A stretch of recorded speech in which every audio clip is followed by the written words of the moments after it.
In the Big Ten, the road to respect goes through Columbus, where a wall of sound and a sea of black drowns those who dare to enter.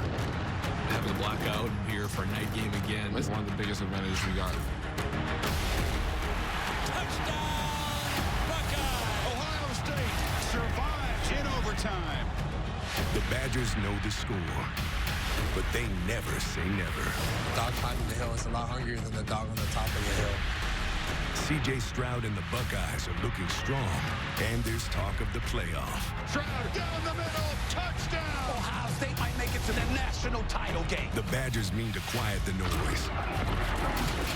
Wisconsin, Ohio State, on Saturday Night Football. It's a treat, the first meeting in 3 years between these programs since the 2019 Big Ten Championship game. Ryan Day has lost just once at home and has never lost to an unranked team. The winning streak in this series is 8 in a row for Ohio State. Down to Holly Rowe with Coach Day. Well, Coach Day, you told us the energy in the building was different this week. Tell me why. I think a conference game. We know Wisconsin's a very good team, and we got to play our best football, and certainly we have the stage tonight. C.J. Stroud, second in the nation in passing efficiency. He has been so good, but this is a different Big Ten team tonight. How do you help him settle in quickly? He's been in big games before. This is a very good defense. It's Big Ten football, so we understand that we got to play situational ball, and we got to try to establish ourselves early on in the game, understanding what we got. But he's just got to play within himself. Your offensive line is massive. Their offensive line is massive. Who wins the line of scrimmage tonight, and how do you do it? Well, that's it. That's the whole game.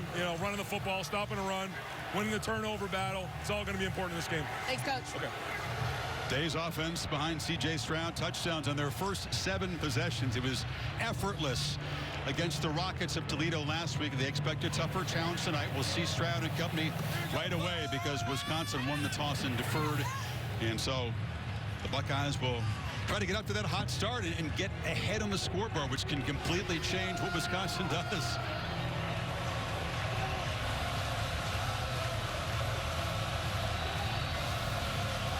I'll admit, it's the blackout. Some people get excited. Some people look at that and the fans disappear. It's kind of strange. I sense that you're not a fan of the all-black uniforms by former Ohio State captain.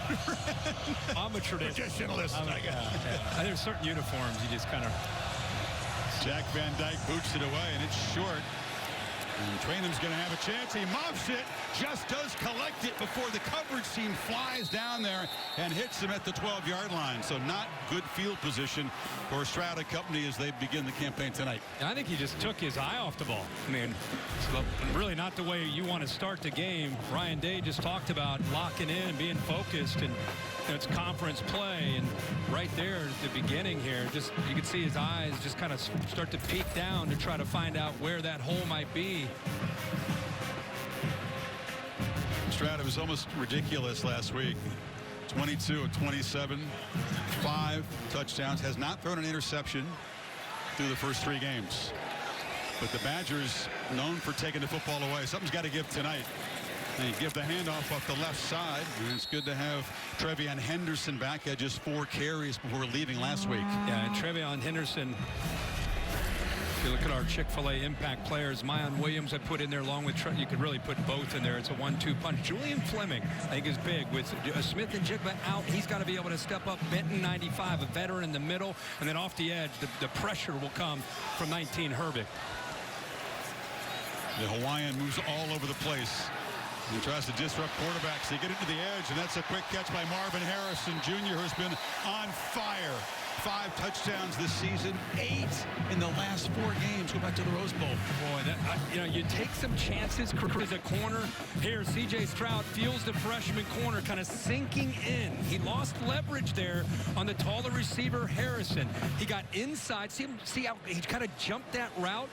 Allowed Harrison to have a lot of room to work with on that alley towards the boundary. There's some inexperienced corners on both sides tonight. It's going to be a serious storyline. Henderson motions out, empty backfield in this first-down play. Stroud across the middle, throws a dart, and it's Cade Stover, the tight end, who's becoming an increasingly important part of this attack, getting vertical. Well, what he's doing is he's hitting the seams right through here, right through the middle of this defense. And they're going to play zone. You got to make this throw and throw it on the line in between those backers and in front of that safety, just as he did there. Well thrown and good timing. These first few three or four games where Stroud really dial up Stover in the middle of that defense. Cade Stover almost went to Wisconsin as a linebacker.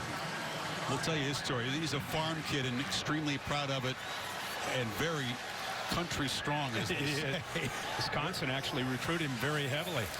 43 yards in the first two pass plays, and now they hand it off to Henderson, who's got a seam, and he's knocked down after a gain inside the Wisconsin 35.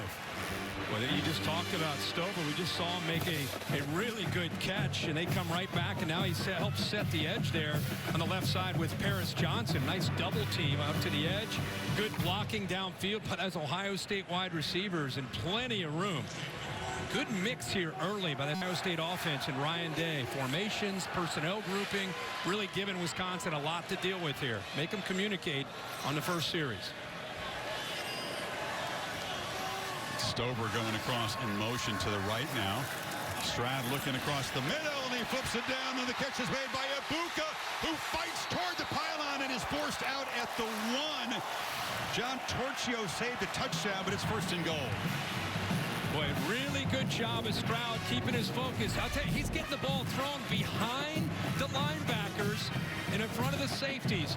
He gets pressure. Look at the linebackers. They're looking for crossers. They're not thinking about the vertical shots downfield in the seams. Second time now that Stroud's been able to hit that. There's a progressive pylon cam that shows you that Ibuka is definitely pulled out of bounds, but a great route and good timing there with Stroud.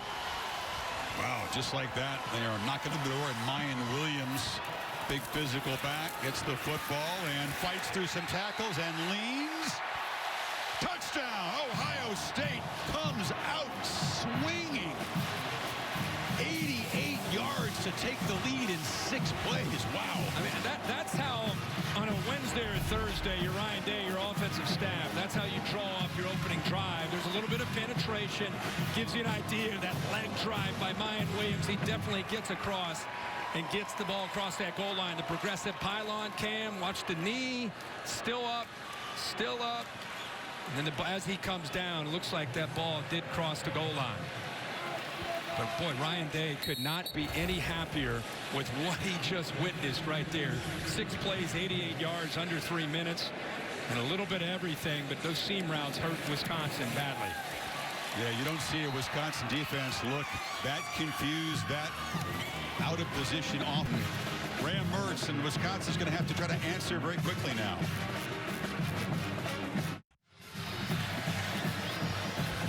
AT&T 5G Skycam zooming over the blackout here. Don't forget to check out the AT&T 5G Skycast on the ESPN app and ESPN3.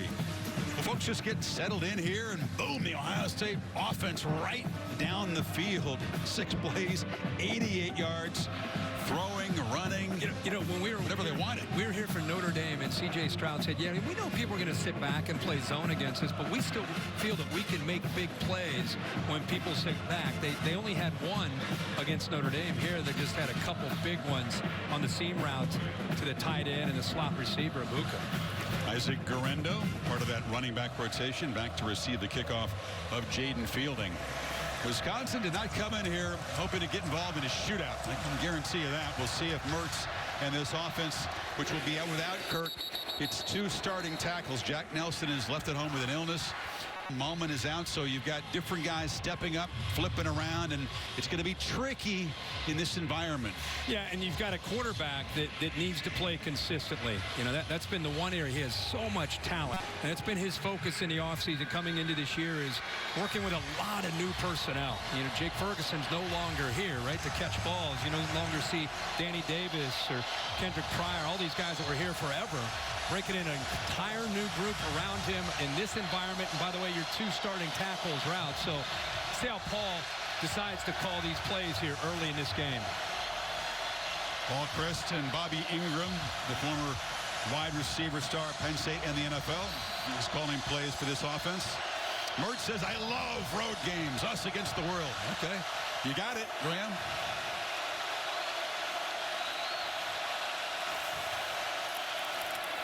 Braylon Allen, the tall sophomore tailback, the latest in Wisconsin's excellent tradition with the first carry. Well, let's look at our Chick-fil-A impact players for Wisconsin. And I tell you, it's a little bit of a mixed bag. You know about Braylon Allen, how they could establish him, you just saw him. But we got Logan Brown on the board. He's a 5-star recruit. Hasn't played a lot of football, but is in because Jack Nelson is sick and not available. Tommy Eichenberg's done a really good job of picking up Jim Knowles' new scheme coming over from Oklahoma State. Eichenberg's been sensational. And Jair Brown with the corner situation. Cam Brown down, Denzel Burke down. Some of these young corners, only 3 scholarship corners playing tonight. This is Braylon Allen in the direct snap, knocked down near the mark. It'll be 3rd and very short, so an early wrinkle. Yeah, and the big fella is able to break a tackle there. It's a good job of being able to shake off. It looked like Steel Chambers had a chance to bring him down right there in the backfield, but it gives you an idea how powerful a runner he is. Look at him throw that shoulder. Yeah, he just throwing. Derrick Henry throwing that shoulder there on the edge. Allen averaging 6.6 per carry. And they give it to him on 3rd and short, and he just falls forward for a first down. This is a Wisconsin offensive line with belief in itself, but they could use a positive start, especially down a quick 7 points. It's 3rd and short. Look at this surge by the left side.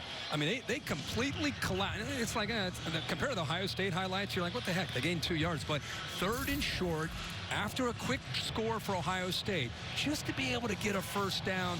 They know you're going to run it. That's Wisconsin football. You lean on them up front, and you give it to the big back, and you get the yards for the first down.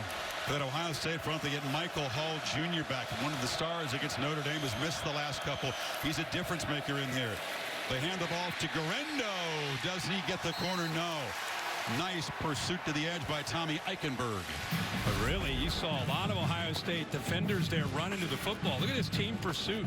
Guys getting off blocks. There's young Styles. Sonny Styles, 20, make the tackle, but he sure helped slow him down. This guy, Sonny Styles, is supposed to be a senior in high school right now, and he's out there playing for the Ohio State defense. Even Ohio State fans are going to say, who are these guys playing in the secondary tonight? We'll fill you in. Mertz on the slant, and it's intercepted. Picked off. Tanner McAllister, the safety, still alive. And will finally be wrestled out to 15. A quick takeaway and a mistake by Mertz. This is, if you're a Wisconsin fan, you're sitting there saying, oh no, not again. This is what's killed Graham Mertz as a starter. He's got, again, so much potential, but a poor throw. These receivers right here. Tanner's right here is a safety playing man-to-man on this slot receiver. Gets pretty good separation, but before he throws this ball, he should be throwing it out here. Look where he throws the ball. Behind his receiver. Right when he threw it, he put his hands in the air, knew that it was a poor throw, and a heck of a job by McAllister, who transferred over with Jim Knowles from Oklahoma State. Does a good job showing the hands there to make that interception. He was the guy who was out last week against Toledo. It's been an injury-riddled secondary, and all smiles there. The safeties have to be solid tonight with those new guys at corner. Now, meanwhile, Stroud a chance to build this lead from the 16. Henderson picks his way and is knocked down after a 3-yard gain. And this is a Badger defense that, I mean, right away, Kirk, it's early, but you know the challenge coming in here. You got to be spinning at this point. You know, Ohio State's offense, it's like you're in a 100-meter race, and they just got off to a 20-meter start. Like, it's just, and you can't catch up to them. I mean, they have that kind of an ability because of the way they can score. It's early in this game, but you don't want to get down 14 with the offense that you have on the road. They got to try to hold Ohio State to a field goal. Rolls to his left and now throws back to a right, and wide open is Stover, who somersaults for a touchdown.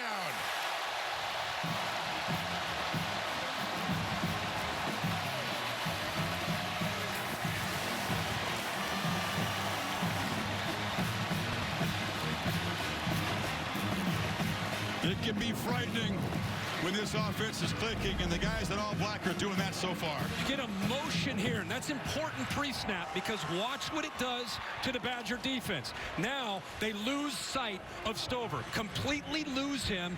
Nobody picks him up. He sneaks out, but a great job of developing and designing that play by Ryan Day and his staff. Completely forgot about the tight end after that motion. And Stover, the guy who was making tackles as a linebacker in the Rose Bowl, comes over to the tight end room and scores his first career touchdown. Stroud knew exactly how to play that, and Stover showed him the athleticism. 14-0 Ohio State, midway first quarter.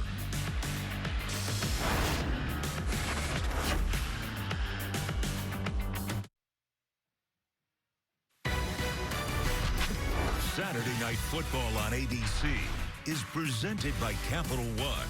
What's in your wallet? Well, they built the old horseshoe 100 years ago, Kirk. At first, I thought this is way too big. They'll never fill this up. Oh, my gosh. How great All the memories that have taken place, the football history that has been written on this field. Really cool. Did you ever live in this place? There used to be a dormitory. Students lived in the stadium. That's for the honor students. So you weren't. I was not. I was in the towers over here to your right. Would you want to live here if you could? No. A little separation from home and work. Yeah, I think. But I'll tell you, the towers now, there's 16 people per suite. No. A little tight. Back in those days, I don't know what they do. I don't know. I don't know what. So you were close to the stadium. Yeah. Yep. Now this will be a touchback, and the Badgers will begin trying to chip away at the early deficit. To Kevin Nagandi for an update on a wild one.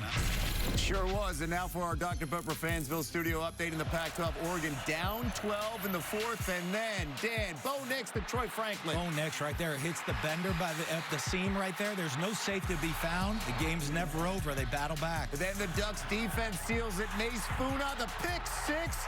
21 points in 3 minutes for Oregon. They hold on 44-41. Back to Chris Kirk and Holly.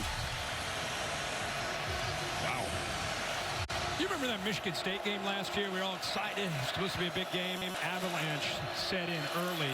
Wisconsin needs to avoid that. Garendo trying to avoid the swarming Buckeye defense, and Eichenberg again invading the backfield. They've got him for about a 6-yard loss.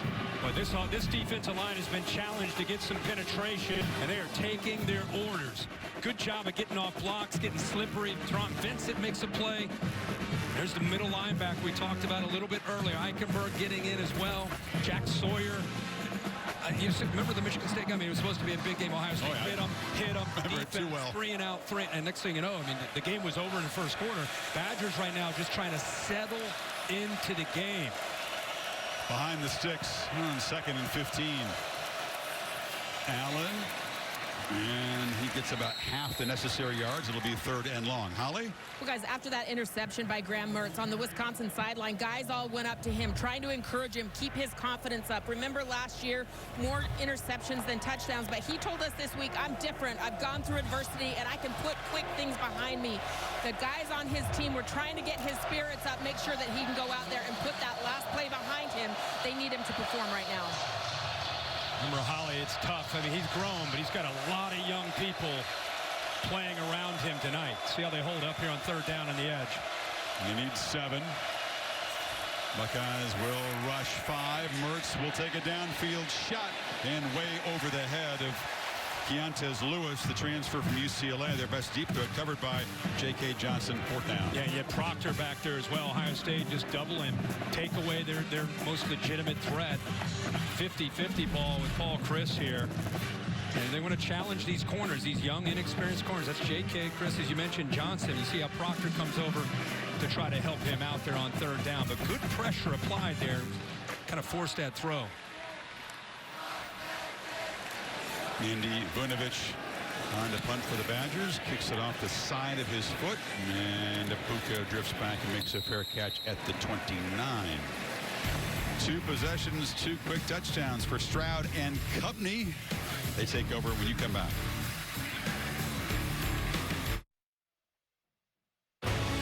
It's called the Horseshoe, down by the old Statue. One of the most famous stadiums in college football history. so many, for those of us who watch the games from afar, our impressions of this place were shaped through the wonderful lens of Keith Jackson. So good. He loved coming here, even though the booth is exactly 102 yards to the center of the block, Ohio, from where we stand. 102 yards, the length of a field. How'd you get that? Derek Mobley, our director, oh, really? his little rangefinder golfing is, because I asked him. We're a long ways away. Yeah, that's pretty good. 102. But we're close enough to know that Ohio State looks really good on offense so far. They pitch it to the edge, and the catch is made by Ibuka. Gets a blocker, spins through some tackles, and Ohio State, whatever Ryan Day is calling, they're executing very well. Again, they used emotion. Wisconsin does not adjust, and Ohio State with an easy throw there. Torchio, the safety, does not come over. He's a little bit slow, and easy decision there. Now it's Harrison who makes the catch. Stroud 6 for 6, already over 100 yards in the first 8 minutes of play. You and I have been to a lot of these Thursday practices at Ohio State, and Wisconsin's defense is very talented. They're young, but right now they're confused, and it looks like the rhythm of C.J. Stroud and how he's throwing in such command. It just looks like a Thursday practice in the way he's zipping this ball around. You know what Jim Knowles does when they go good on good? They bring out 8 or 9 DBs, so it's not 7 on 7, it's 7 on 8 or 9, just to make things tougher for Stroud. I asked Ryan Day, did you ask them to do that? He said, no, they just sneak extra DBs out there, but it does give him a sense of a real challenge. And I think you're now seeing, you know, when Ryan Day has a quarterback that is in the second year in the system, I think you can really see them go to a different level as far as his understanding, the quarterback's understanding of the scheme and the protections. And he said that's the area he's changed the most. His preparation, his practice habits, how he gets ready for a game. He gets it now because he's been through an entire year. So, you know, if you're a young quarterback, and a lot of them like to come here, this is a great place to mature and develop and really grow your craft. It's also a place where 5-star receivers like to come. Stroud gets the ball out again, complete to Stover, and he barrels for a first down inside the 30. I'm a big 8. I mean, how much is he loving this? When he pulled into the stadium today, I don't know if he thought that these first few drives he's going to have 2 or 3 catches, and he's got 3 catches now in this game, 49 yards and a touchdown. But again, let's go back. It's the spacing, it's the design, it's the formations, personnel groupings. The reason that's important is it puts so much on that defense to communicate. You're seeing a lot of motions. They have to adjust and be on the same page. And with a lot of youth on that side of the ball, that's why I think you're seeing them hesitant, a little bit slow, a little bit confused, and with that spacing, a lot of spots, a lot of area to throw for Stroud. Play clock winding at 2, and then a timeout. Stover's become one of my favorite guys in college football to talk to. He's, as you mentioned, a farm guy, very proud of that. He would get up, you know, before dawn, do the chores before he goes to school. Just learned hard work and physical labor at a young age. When he eventually finishes football, wants to use some NFL money, go back and buy a bunch of acres near the family farm in Lexington. But you do that kind of stuff from a young age. Do not challenge that dude to an arm wrestle. Oh, his forearm, the tensile strength of that guy. Oh, he's throwing hay around. He's blocking the cattle. I mean, he's doing everything out there. He says he's very comfortable in space as a tight end. He played, you know, inside linebacker in high school, running around. He's much more comfortable doing that than actually down in traffic blocking, but he does that pretty well too. But, you know, and they lost a great tight end last year who now is playing with the New York Jets, and I think everybody assumed that they would have a drop in that position, but he has really shown what he can do as a blocker and a receiver.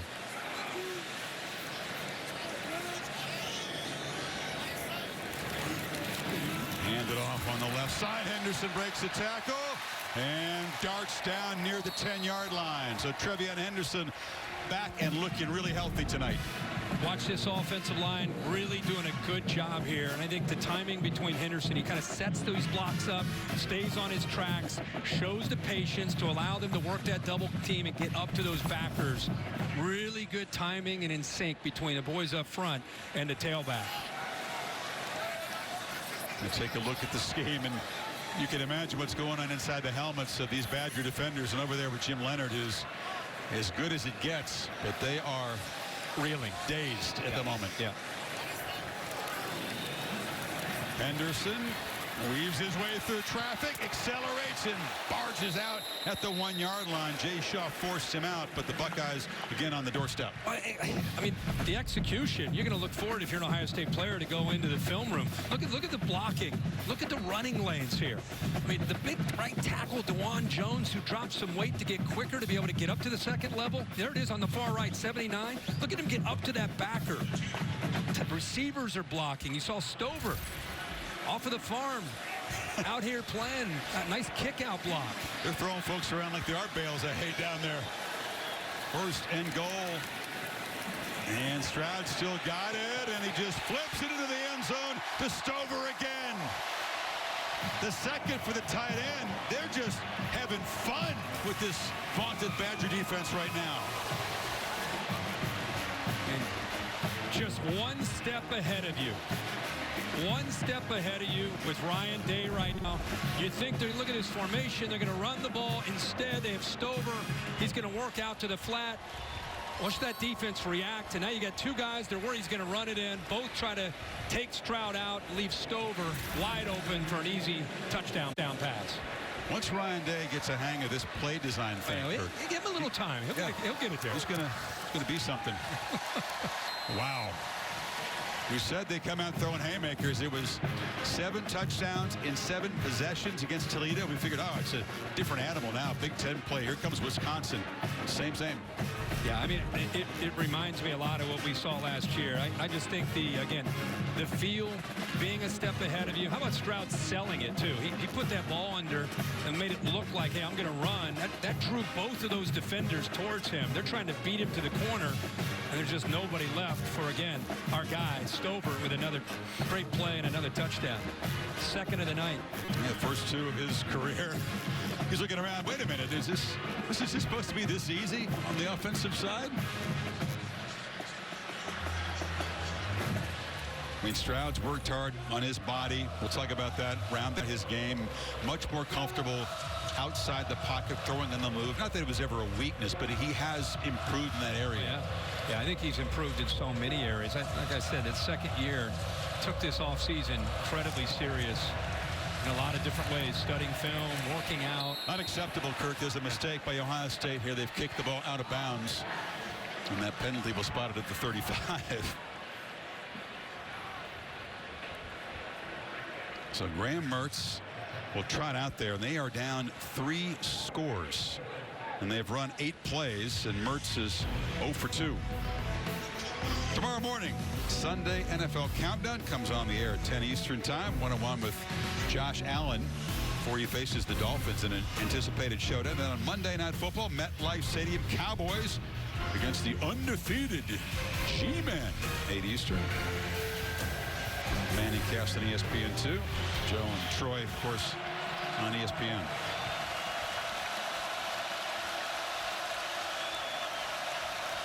How do you begin to establish something on offense and chip away? Hand the ball off to Chez Mellusi, who fights for a couple of yards. You know, I mean, you get caught up in the game and with what Wisconsin can do. The problem their offense is facing right now, it's not like this Ohio State defense is going to take their foot off the gas. Jim Knowles has really challenged his team, taking over as a first-time defensive coordinator, to say, hey, guys, I know we have a great offense, but aren't you tired? And they have a great offense, but what about their defense?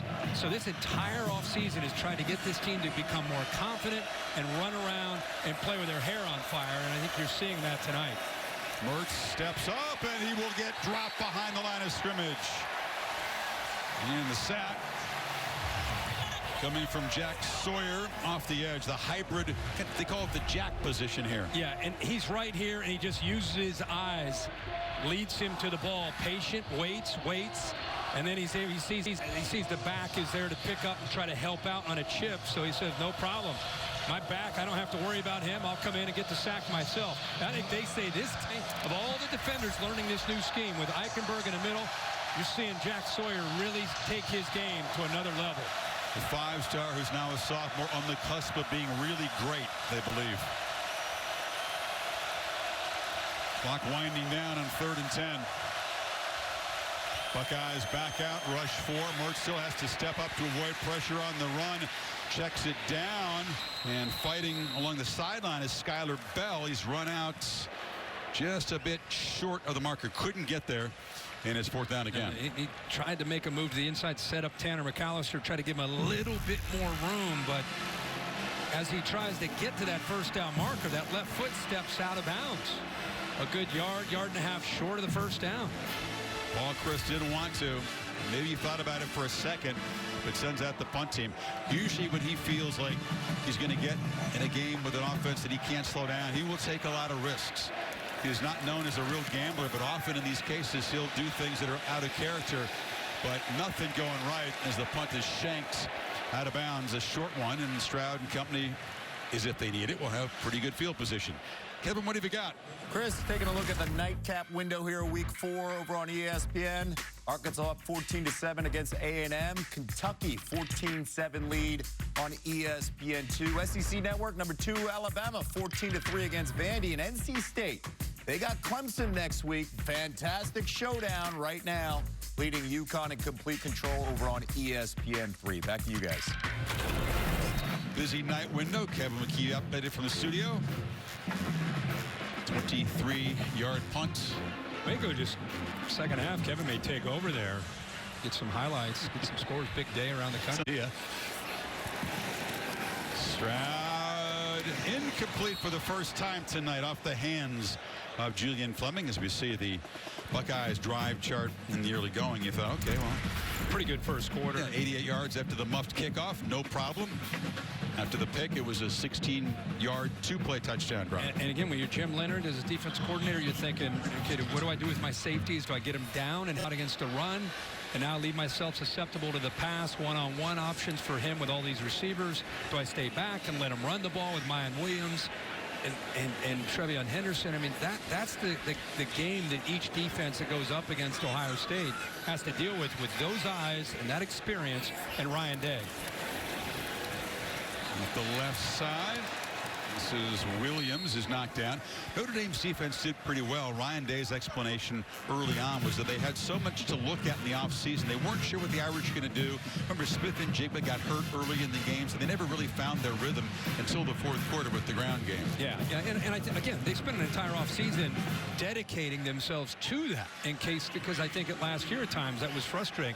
Love to watch Ryan Day, how active he is, storming those sidelines, especially on the 3rd down, to make sure he and, again, C.J. Stroud are communicating and on the same page. They move Mayan Williams back and forth to try to get an indicator of what kind of coverage Wisconsin's playing based on how they react. Now they see blitz.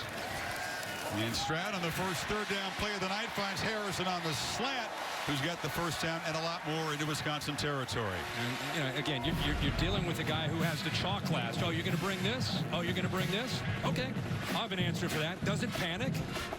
Gets the ball out right where that blitz came from, gets it to a fleet-footed receiver. But how calm and how he's able to see that, I think, is the important thing. Marvin Harrison limping off there. Keep an eye on that. Harrison has been just about unstoppable since that explosive breakout in the Rose Bowl. So Jaden Ballard, redshirt freshman from here in Ohio, fills in for him. 3 receivers off to the left. They run that direction with Williams. He gets some blocks and runs untouched for about 12 yards before taking a hit in the secondary from Torchio. And again, you see Ryan involved there, taking a peek down there at Marvin Harrison. Let's go back and take a peek at this play. It's 3rd down, the blitz, the catch, and then the contact. It looked like he was up and okay, and then you could see he was needed to get off the field. Pretty good first quarter there for Ohio State. Yeah, 210 total yards for the Buckeyes, 23 for the Badgers. The lead is 3 touchdowns at the end of 1 here in Columbus. Back after this message and a word for the local ABC station.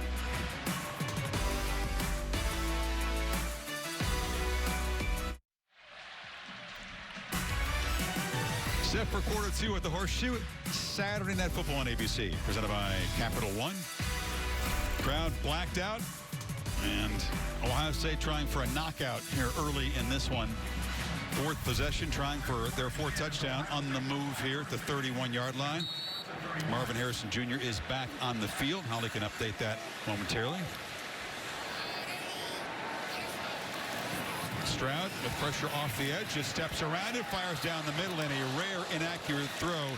Ibuka was running free. Holly, what did you learn about Harrison's situation? Well, he spent a little bit of time in the injury tent. They've attended to him, and when he came back out, he told his quarterback, C.J. Stroud, I'm fine, pointed to his eyes like they just corrected something that had happened when he hit face first. With his eyes, he's back out there and ready to go. And it's important because Jackson Smith-Njigba still out as they're very cautious with his return to play with that hamstring injury. Is that a watch? You got a watch on? Got an Apple Watch on? Yes, he does. I don't think I've seen that. My man's telling time down there and running routes. You do a lot of things with that watch. And they hand it off. And Williams powers left. This will set up third down at about 4. There's a lot going on there. Is there designer cleats? It may be. Is that Louis Vuitton? Maybe Louis Vuitton, yeah. The man is stylish. I mean, he just kind of came on the scene. He did break out in the Rose Bowl, but I guess, hey, when you're that good that early, you can swag it. Fit in a score. Another third down. They need 3 here. Well, what is this safety? Sorry, D-Mont, go back to that last look. What is this safety going to do is what I want to know. Because if he goes this way, then you got a shot one-on-one. Is he going to stay and protect? Williams running to the right. They hit him behind the line. He just spins free. Miyan Williams barrels down inside the 5. Guy runs with an edge, an attitude, and toughness. Turner, the middle linebacker, a new starter, he just gets indoctrinated into the Big Ten right there. Lowers that shoulder and runs through potential tackle. Would have kept him short of the first down. But my gosh, Miyan Williams, just when you deal with Henderson and how shifty and quick he is, the big fella out of Cincinnati Winton Woods lowers that shoulder and can run through those tackles. Buckeyes on the doorstep yet again. 8th play of this drive. A couple of tight ends in the game. Hand off and just waltzing in untouched is Williams. 4 possessions, 4 touchdowns.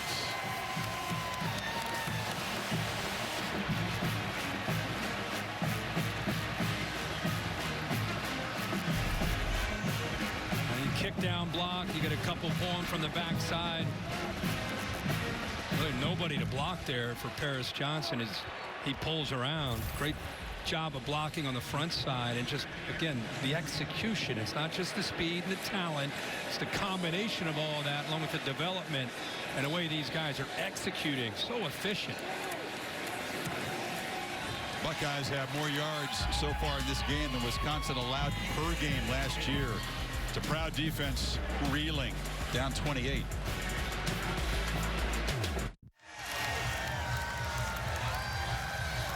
Buckeyes up 4 without one of the most electric playmakers in college football. Jackson Smith-Njigba has barely played this year, and we're pleased to have our sports injury analyst at ESPN, Marty Jaramillo, join us on the broadcast here to talk about the injury that occurred during the Notre Dame game and then the challenge for getting this guy back. They don't miss him clearly tonight, but it is worth remembering that he's not even out there. When this guy gets back healthy, I mean, what answers is Philly defense going to have?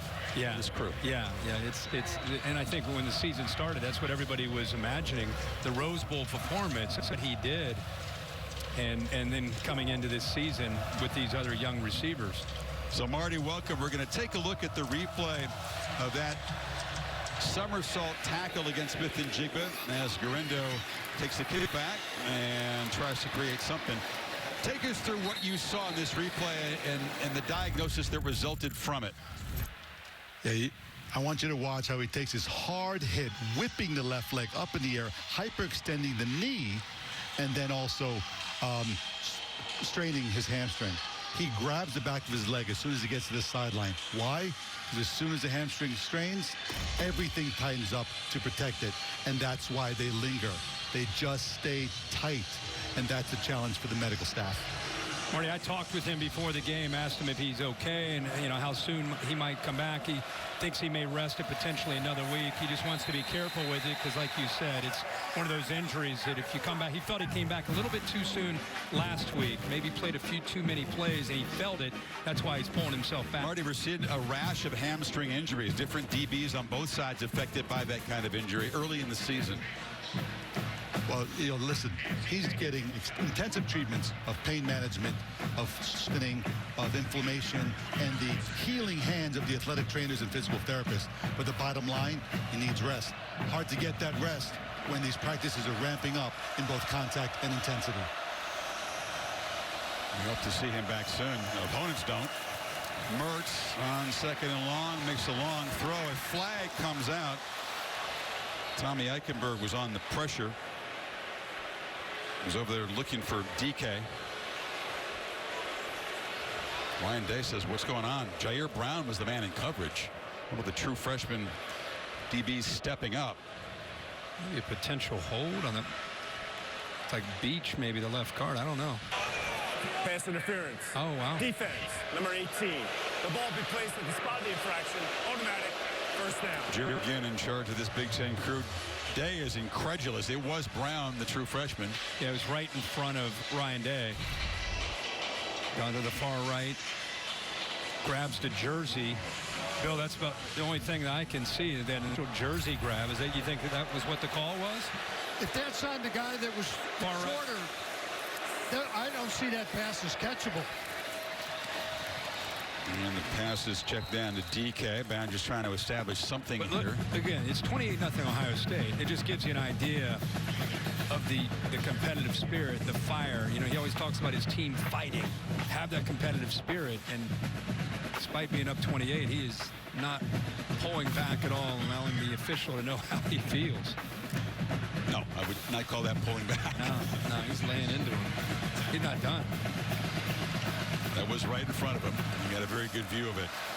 Allen on 2nd and 1 picks his way for a first down. We're seeing this defensive side for Ohio State. The headlines were all about the offense and those 11 touchdowns against Toledo. But Jim Knowles says this defense did not meet their standard. They've given up, Kirk, 150-yard plus pass play in each of the 3 games, given up a lot of shock plays. They are buttoned up tonight. So. Yeah, he talks about not containing Toledo last quarterback, gave up some big plays, and you know, and that's all part of growing with a new system, no matter who you're playing.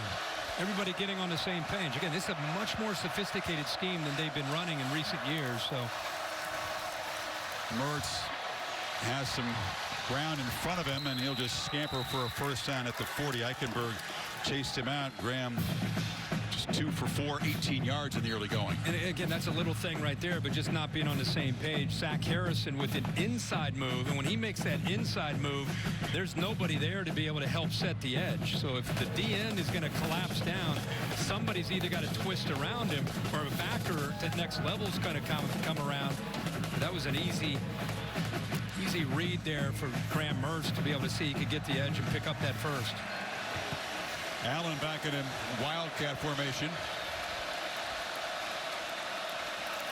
Joined by Chez Malusi, who takes the handoff, running back to running back, and it fools no one and gains a yard. Just so limited, you know, when you go to that look. The defense right away, they've got 2 options. He's going to pull it or keep it himself, and no threat at all of him pulling it and throwing a pass. So the defense, including those safeties, you're basically running into a 9-man front when you go to that look.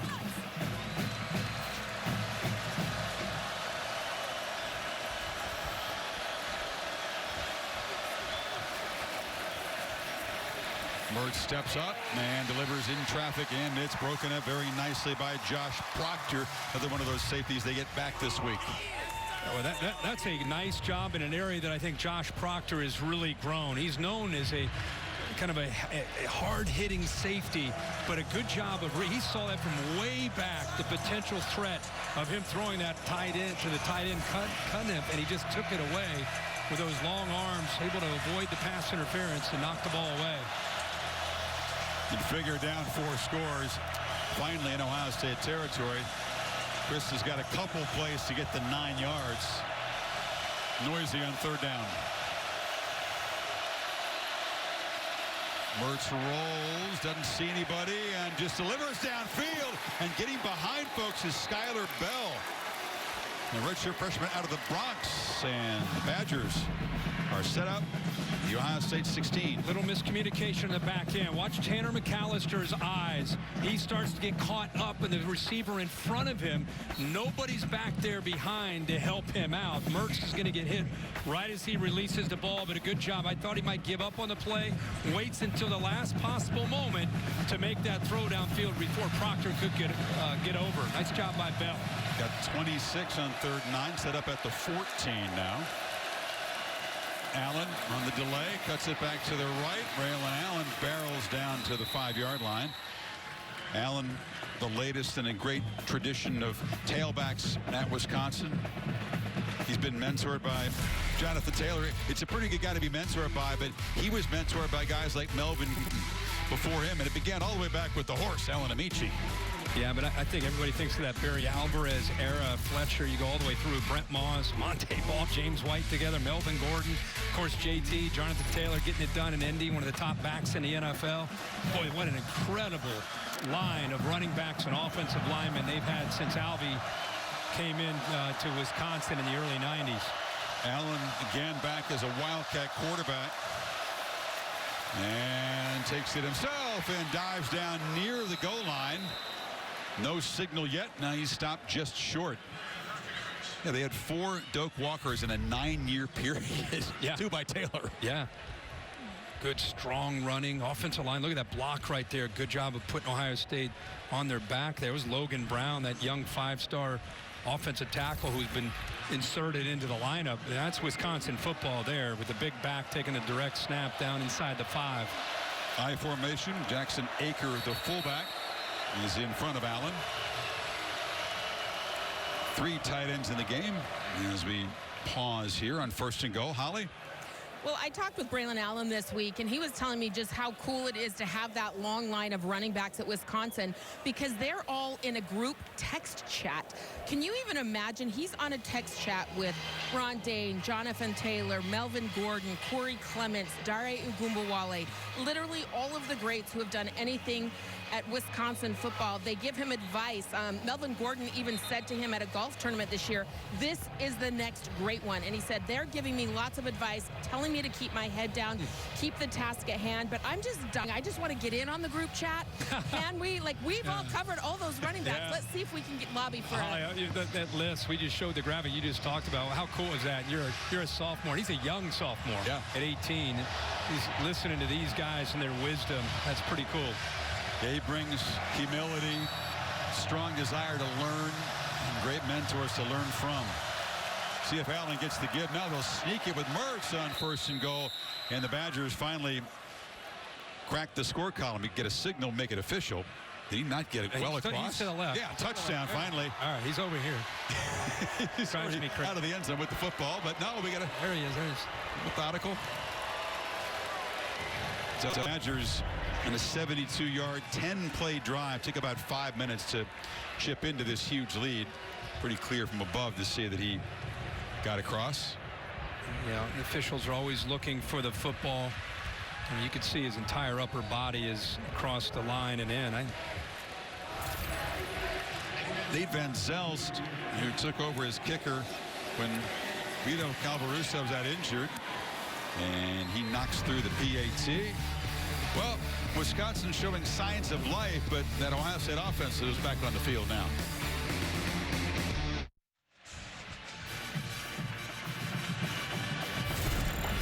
Bucky and Brutus circling here. Oh, it's rock, paper, scissors. C.J. Stroud, of course, his legacy is Ohio State's legacy of quarterback play, by far the best in this conference over the last decade. And look at the fewest games to hit 5,000 career passing yards and 50 touchdowns. Did it faster than his 2 predecessors. Of course, that magic afternoon, the California native going back home to the Rose Bowl. I don't know about this, Kirk. The portrait already ready to join the Ohio State Heisman Trophy winners. We got some question marks there because there's a long ways to go, but he's tracking. Oh my gosh, he's got some big games ahead of him, some big opportunities. He was a finalist last year. He's going to, if he stays healthy, he'll obviously be a top candidate.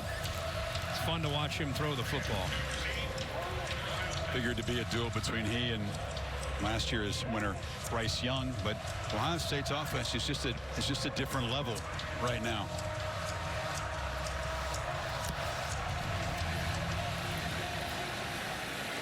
Kick driven way out of the end zone. Ryan Day has not only had a quarterback that's throwing the football well, he's come up with a lot of different formations of pre-snap movement to affect the eyes of this defense, giving him some great spacing on these routes. Here's a motion they use. They hide Stover, the tight end. Safety kind of gets lost in not just the motion and the pre-snap, but just the route itself against Stover with that pre-snap movement. So for fans to understand, it's not just what you're dealing with when the ball is snapped. Sometimes it's trying to get on the same page with movement before the snap and the different variety of looks that Stroud is giving this defense.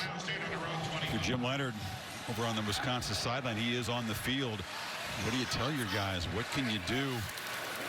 Try to begin to make it a little challenging for Ohio State. They begin with a first down run for a short gain.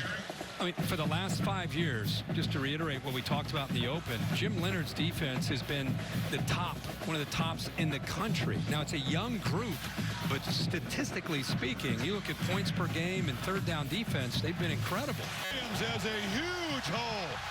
It's more like a lane, and he just walks right through it into Wisconsin territory. Latu made the stop there. Really, it's a freeway. Yeah, it really is. Watch the blocks here by the right side. Climb here, kick out block here, and it just opens up. Dwan Jones, that right tackle, really good job. Matthew Jones, the right guard, and there's just no one left there to defend from the second or third level. 25-yard gain, and Mayan over 10 per carry tonight. Already a couple of touchdowns. Stroud's good enough. These receivers present problems. The tight ends involved. Can't stop the run, though. You really have no chance of keeping them out of the end zone. Yeah, that's their first goal tonight. I guess obviously starts with stopping the run. Stroud launches over the middle, and going up and making the grab is Stover, who holds on, going down hard at the Badger 23. Ball skills, athleticism. Yeah, for a converted linebacker, all of it. Came down really hard when he went up into the air. The safety back there, Latu, waiting for him, known as a physical safety. Just how he came down. He is up on his feet, which is a great sign. But again, Stroud finding that seam between the linebacker and the safety, and the ball does come out.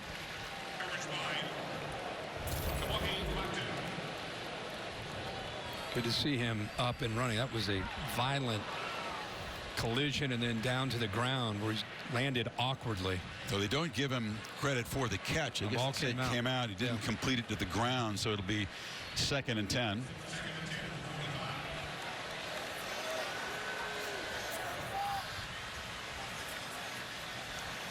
Stroud again, you said the last one with the chalk, checking out the defense, making those adjustments, looking over to Day. Got to be an uncomfortable feeling if you're a Badger right now, seeing that they are looking for the perfect play against your look.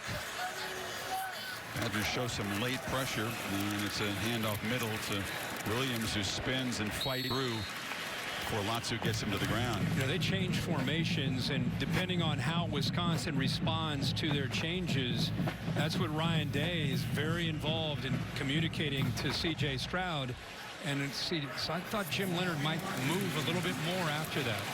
3rd and 3. They move it pretty quickly. Pitch it to Williams, who doesn't quite have first down yardage. Stopped just short. So 4th and about a half yard here. See how Ryan Day, he communicates. The signals get called in. It's very quick. Everything executes and moves quickly.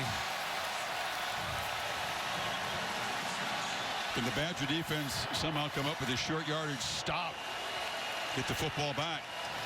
See, he saw a look. Ryan Day sees a look, and the signs go back up. C.J. Stroud looks over and makes his own adjustment. And they will hand it off, and Williams bounces it, first down, and a lot more before they finally knock him down inside the 30. You see this a lot in college football, where play callers are involved almost like they're playing quarterback themselves. He saw the look. Remember, he's studied all week for this opponent, these looks, certain situations, and he knows what he sees is going to work. Williams already over 100 yards tonight. in his 11 carries. Only has one career rush longer than 25 yards. It's not the home run hitter that Henderson is, but man, as he hit, as Brian Day says, a lot of doubles and RBI singles. It's Henderson back in the game. He has home run ability, and he quickly darts for about 7. Holly? Well, Mayan Williams is running hard and angry, and that's exactly why he got into football in the first place. When he was a little kid, about 8 years old, his mom made him start playing football because he had anger issues. He was getting into trouble, beating up kids in the neighborhood, and he told me, my mom was right. I was able to get my aggression out on the field, and that's still the case. But he has a big, goofy, fun personality. He actually wants to open a daycare center, work with kids when he's older, but he is a really fun kid, but boy, does he run angry. Yeah, he's not fun for opposing tacklers, that's for sure. Henderson wrestled down a yard short. You feel good for Mayan Williams having the kind of year because he really had sort of a hard luck career. Remember, he got COVID, couldn't even travel to the championship game when Ohio State took on Alabama down in Miami. He was a reserve at that point, then got injured, missed 4 games last year.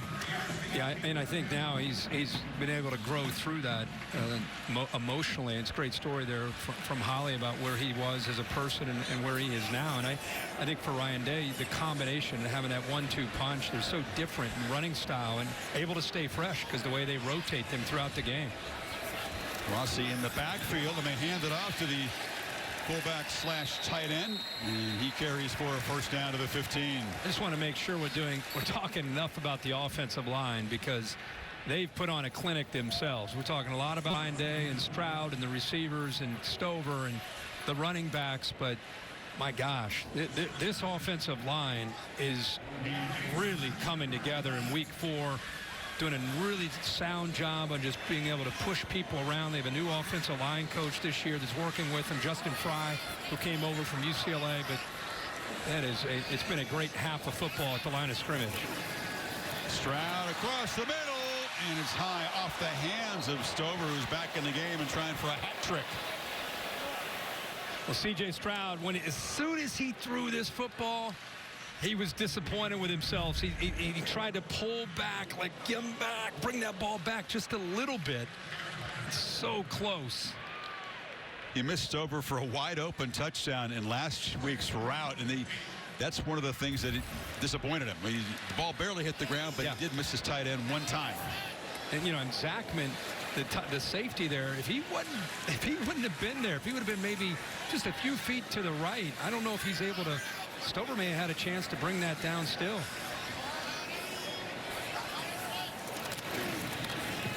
Henderson picks his way up. You talked about the offensive line. One matchup Badgers thought they had a chance to win was big Keanu Benton, the nose tackle against Whippler and Jones and Jackson, those guards. They thought that was a matchup that they had to win and had a chance to win. Not so far. You saw Whippler, you see Whippler there. He's the one that's lined up directly across Benton, but did you hear that yell? That was him yelling after he went down. Good to see him back up and ready for the next play. Yeah, the battle up front between the guy they call Big Tree, Isaiah Mullins, and Benton, that is being won by those Buckeye offensive linemen in a big way so far. On 3rd and 5, Henderson will be stopped short, so it'll be another 4th down decision for Day. They'll need 2 yards from the 7. That time Johnson and Benton were there. Here comes the field goal team. Crowd booing. They've seen this offense move up and down the field for more than 300 yards in this first half. They'll settle for an attempt here for Noah Ruggles, who hadn't had to kick many this year because this offense is always in the end zone. A lot of extra points, but only his 3rd field goal attempt. 1 for 2, only missed 1 all of last year for the guy who kicked for the Tar Heels for 3 years before transferring over. And from 25, Ruggles drive right through. So Ohio State, a methodical 13-play drive to add to the lead, 31-7, 2:20 before the half.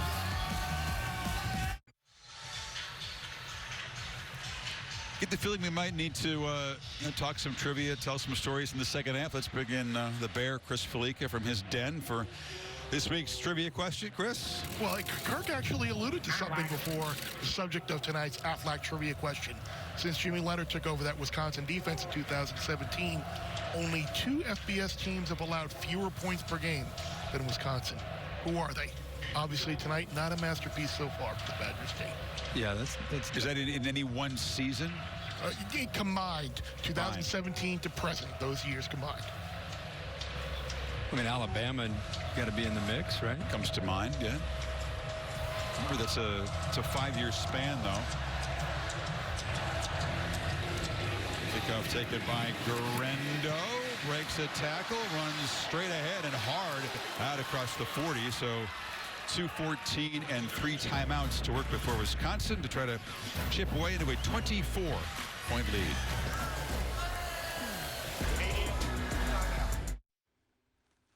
Dish halftime report just minutes away. Dan, Booger, and Kevin. It feels like we're watching a video game with Ohio State. Boy, it's an explosive offense, but they're at their best when they're running the football with Mayan Williams and Travion Henderson. Right now, 31-7 in control. A good one in Arlington with A&M versus Arkansas. Texas A&M just scored to take the lead right now. It's going back and forth. A lot of big plays, an exciting game. And number 6, Oklahoma. They were trailing at home. In progress highlights coming your way. Chris, Kirk, we are warming up in the bullpen. Back to you. Video gives us some carnage. Call of Duty or something. Badgers, good field position off the return by Guerrero, and Mertz looking to throw and first down underneath, threw it behind Clay Cundiff, his roommate, the tight. One of the guys they try to get involved. He's a very capable receiver, but hasn't had much space tonight. Remember, this is an Ohio State defense that is playing without a number of corners. I mean, they are down to only 3 scholarship corners. Cam Brown unable to play tonight. Denzel Burke, their starting corners are out. You have J.K. Johnson in there. We're seeing Jair Brown. Even Ryan Turner, potentially a freshman who just lost his black stripe. So they're playing some young players. I'm surprised Wisconsin has not tried to test him more on the edge. Mertz on the run, checks it down, bobbled and caught. That's Allen wrestled down immediately, gained just a yard. Mertz picks himself up off the carpet there. Tuimoloau got him. Tuimoloau off to the left. Look at that spin move. I mean, there are high expectations for 44. That play right there shows you why. He's long, he's athletic, big, and powerful. Got Graham Mertz off his spot and put Wisconsin in another 3rd down and long.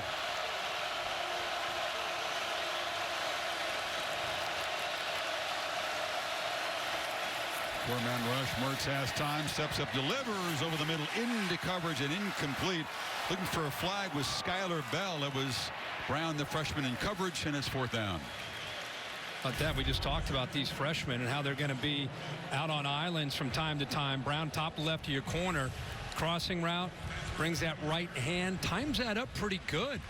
A lot of times for a young corner on a crossing route, the left hand sometimes will wrap around the body of the receiver. There it looked like maybe there's a little contact, but he didn't pull the jersey or the hip. Able to get away with it long right arm and knocking it away. Vinovich gets the punt away. Ibuka is going to let it bounce over his head and into the end zone. So minute 19, Ohio State has 1 timeout if they want to get aggressive and add to the lead. Back to Chris Felica for the answer. We guessed that the obvious teams would be the teams that have competed for the championship. Yeah, those would be your 2 guesses. Well, too obvious. Too obvious, but we asked you about the Aflac trivia question this evening.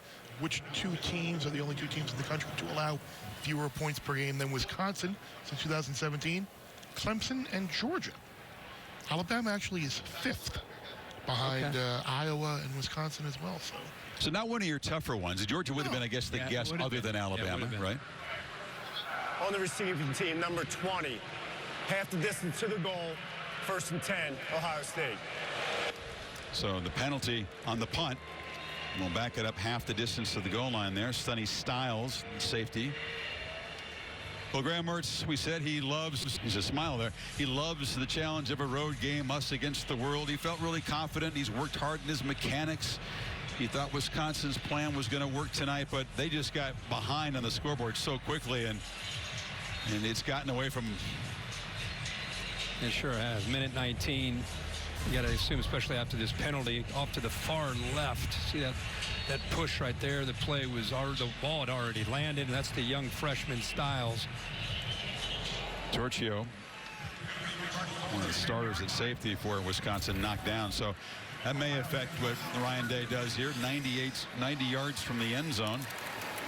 He'll just hand it off to Henderson. You say they'll just hand it off. Yeah, he's definitely capable of housing it from anywhere. But no hurry to spend that final timeout.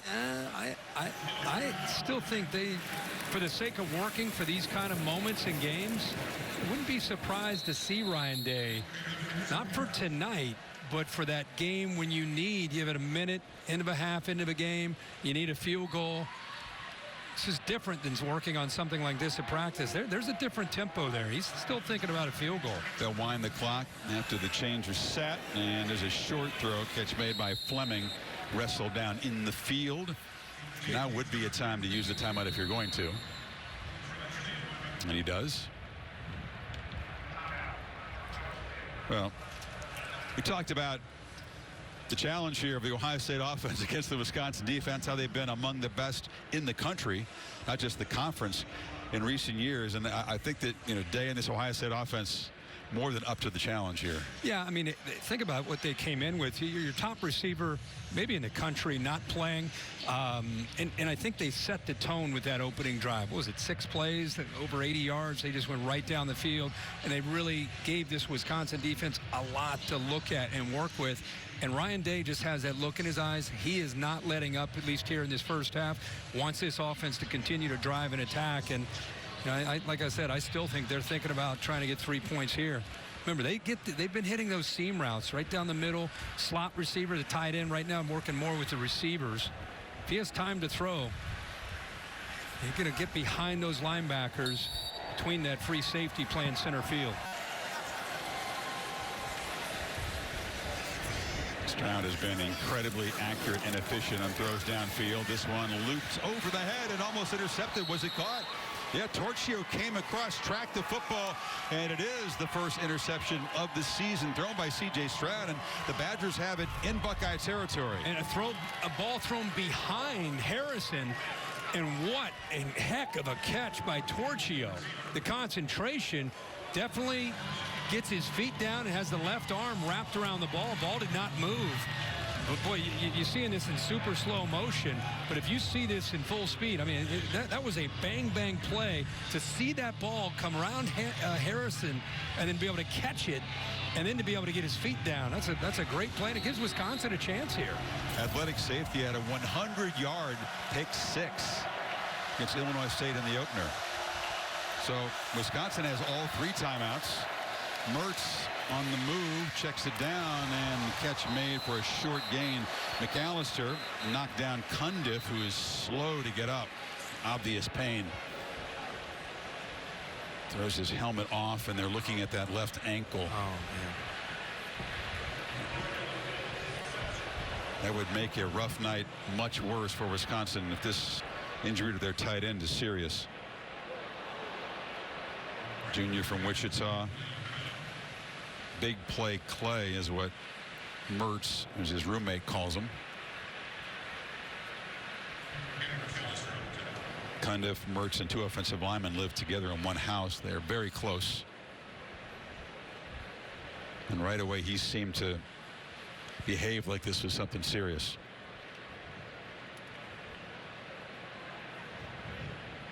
Well, McAllister, who was defending him, he's a big body as a tight end and undersized safety. He goes down to just try to bring him down and hits him right on that knee. Again, awkward landing, but right away watch him reach down.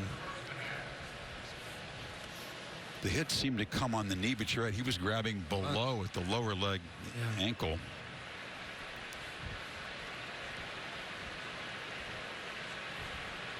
Big group of Badgers out on the field around the tight end. Really has been one of the top receivers. This is a receiving core that came in inexperienced. Only one guy, DK, who really had done a lot before, so Cundiff really counted on to be a big part of this offense.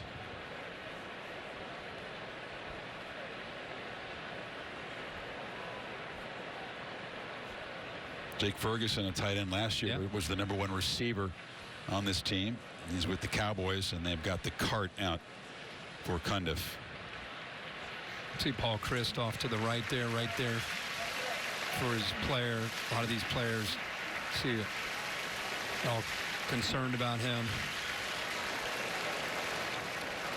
Love to see that. It's a tough sport, man. You can see the disappointment on his face. What's flashing through his mind right now is that it for me for the year? All the work that you put in. Yeah. He doesn't know that, but I think he is reflecting some serious fear that this is something serious. Yeah.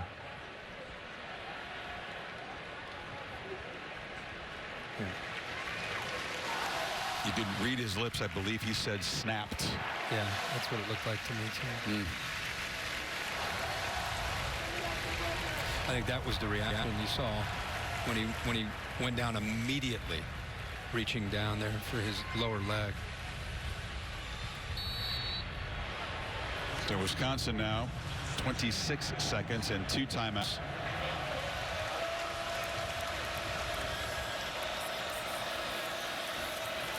Mertz steps up, has plenty of space ahead, starts his slide way before the marker.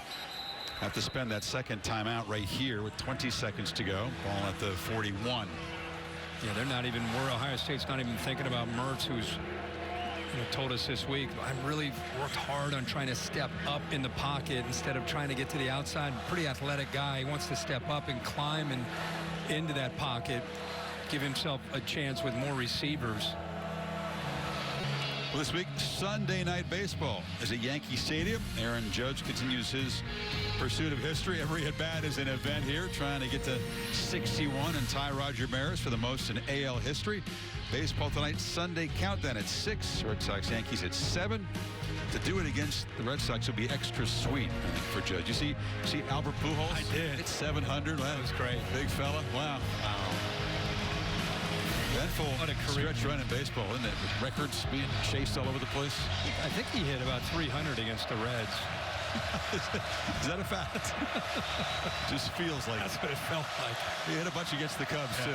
Many in the 8th or 9th inning. 3rd down and 4 here. Mertz moves his feet around the pocket, delivers a high throw. And making the catch behind the line is Allen. It's going to be 4th down. Still Chambers stopped him to have to spend the last timeout here. Really good coverage downfield, and there's nothing Mertz can do except check it down. And how about the big fella just putting his hand up there? I mean, it didn't get a lot of yards, but he shows you the athletic ability. But good coverage. This young secondary, even without their starters at corner, taking some of these options away. And last couple of plays, you see Mertz has had to check it down to the tight end, have to scramble up the middle, and now check it down to Allen out of the backfield. And they took over at the 48 after the interception. You figured a chance to do some damage here, but haven't been able to create anything at all downfield. It's all been underneath. Yeah, I mean, like I said, these corners have matched up well. And keep in mind, we're seeing Wisconsin. We've talked a lot about the young tackles that are playing, but DK is a guy who's played some 13, and Bell, who's a really young receiver, has good speed and hands. Just not a lot of opportunities for Mertz with them getting any separation at all against J.K. Johnson on one side and Jair Brown on the other. 49 passing yards for the Badgers in this first half. They only have 96 total yards, so 4th and 3. Trying to get a first down, stop the clock briefly, and perhaps take a shot at the end zone or a long field goal. There's a looping throw and broken up at the last minute. Skylar Bell was running free and thinking about a touchdown, and Tanner McAllister, who's had a big first half, ran a long way to break it up. Unbelievable job here by Tanner McAllister and just following his instincts. This will be fun for fans to watch. He's matched up on the inside right now. He turns his body one way, sees the ball thrown, never really looks back to find the ball, but has the experience and instincts. He turns inside to help out, ball's in the air, turns, never looks up, and times that up perfectly to knock the ball away from the potential big gain for Bell. Bell, the speedy freshman out of the Bronx. If he could have just held up and maybe fought for the catch a little bit. Great play. That was a big-time play. play. McAllister. So complete domination from the opening minutes. Most points the Badgers have given up in a first half since that Big Ten championship game lost to Ohio State way back in 2014. Cardell Jones lit him up. And Ohio State picking right up where they left off last week. 31-7 at the break at the Horseshoe. The Dish halftime report is coming up after these messages.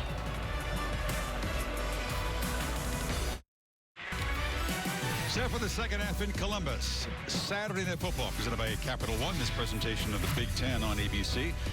Two favorites in their respective divisions of the league meeting at opening night for both of them. An overwhelming start for C.J. Stroud and Ohio State. 328 total yards. Ohio State has run the ball for more than 100 yards before contact. So that's not on the backs. That's on the offensive line. It's been dominance. Well, it's been balance. I mean, they've done so many good things from the very opening drive to just being in command. I think Ryan Day built a plan. I think his team is executing it. And it's still early in the year. It'll be fun to watch how both these teams design their second half. Wisconsin's on the road. They're not just thinking about competing tonight, trying to get back into this game. I know you're going to see a coach that wants to find out how a team responds to a lot of adversity, learns a lot about how to make decisions down the road. So Wisconsin will get the football. They will not have Clay Cundiff, their tight end. You saw it was an apparent ankle injury. Carted off at the end of the half. We'll see if Holly can get a further report.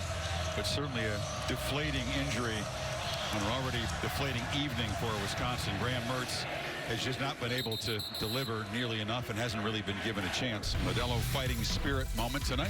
Yeah, if you just tuned in, you missed the first half. You missed a lot of action for Ohio State's offense. A variety of things. Great patience from the quarterback. Really good decision-making, play design. Seeing C.J. Stroud, Schuett, rolling left, comes all the way back to Cade Stover, who's had a big night receiving. And then just the toughness. You know, it's been a combination. It's not just been finesse in the passing game.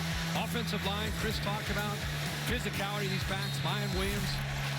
Trevion Henderson's had his chance. Just a balanced attack, total package there in the first half. Eschenbach, the tight end, in for Cundiff. You saw him motion to the left. They run to the right with Allen, who accelerates for about 5. Holly? Well, Paul Chryst said that they are still evaluating Clay Cundiff, but I can tell you he is at the Wisconsin locker room. His family has been able to come down and be with him there and console him. He has also been carted off in a previous game last year with a leg injury. This is, I'm told, the other leg. So very difficult news for Clay Cundiff. You saw the tears streaming down his face as he was carted off. But Paul Chryst said, hey, how do the guys respond? We have to respond right now. And he said, we get the ball back right now. I need to see how will my guys respond when their backs are against the wall. Well, Mertz escapes pressure, slides down short of the marker at the 33. He drops back, and again, this has been another theme. Look at the receivers, look at the coverage, but you'd like to see him step up and go to the left. A lot more room to run. I mean, if he stepped to his left right there, he easily had a first down. Their quarterbacks and head coaches, those are the guys that have the win-loss record attached to their names. You see Allen step into the wildcat position along with Malusi. And they'll try to run it with the tailback keeper on third down, and Allen gets around the edge. Flag out as he barges into Ohio State territory. The flag was in the middle of the run. Yeah, it's going to be a hold. It's a well-designed play in a zone read. Defense collapsed. He holds it and then breaks a tackle and shows what he can do. But the receiver definitely held the Ohio State defensive back. Offense, number 13. 10-yard penalty from the spot of the foul. Third down. Spot of foul was beyond the first down marker, but it'll be third and long now. This is the challenge for a receiver. You have a back running outside of you, and that defensive back can see him. He starts to work out, and there's a tendency to grab onto him to prevent him from setting that edge. Pretty easy for the official to see. Makes it 3rd and 7 now. Buckeyes bring pressure. Mertz immediately retreats and has to throw it away. He knocked him down. Michael Hall Jr., who wrecked Notre Dame's offense, making his first big impact play tonight. Well, they walked up pressure and then ended up, they weren't disguising. Sometimes you'll see this move and then they'll drop. This time they're going to bring the pressure. They just overload them up front. Bring one more than they can handle, and there's just nothing Mertz can do. You also saw Sawyer drop back into the flat, but everybody covered downfield, and well-designed scheme there by Jim Knowles on third down. Started talking about the one-loss record. You know, Mertz has had to live with the fact that against ranked teams in his career, coming into this one, 2-6. 4 touchdowns now, 12 interceptions, Kirk. The completion percentage just above 50. These are against tough opponents, but you do judge a quarterback by his play against the best opponents. What I love to see is a team that's up 31-7, whether it's Ohio State or Ryan Day or anybody, and the energy from the head coach. Like, you would look at him in the middle of that huddle. I mean, he's talking to these guys because he's teaching a lesson. He's creating culture. Has nothing to do with the scoreboard. He's not even paying attention to that. It's 30 minutes of football to play in the second half, and his players respond to that kind of energy and leadership from Ryan Day. No doubt. And it's relentless energy. He demands it. Wants to see a sharp start to the third quarter from this offense. And Stroud comes out throwing and almost intercepted.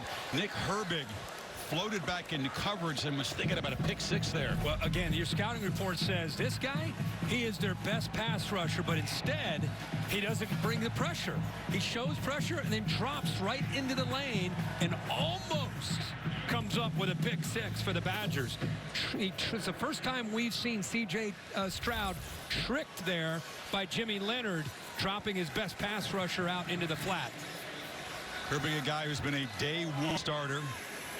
Comes from Kauai, but went to St. Louis High School in Lulu, the famous school that produced Mariota, Tua Tagovailoa, many others.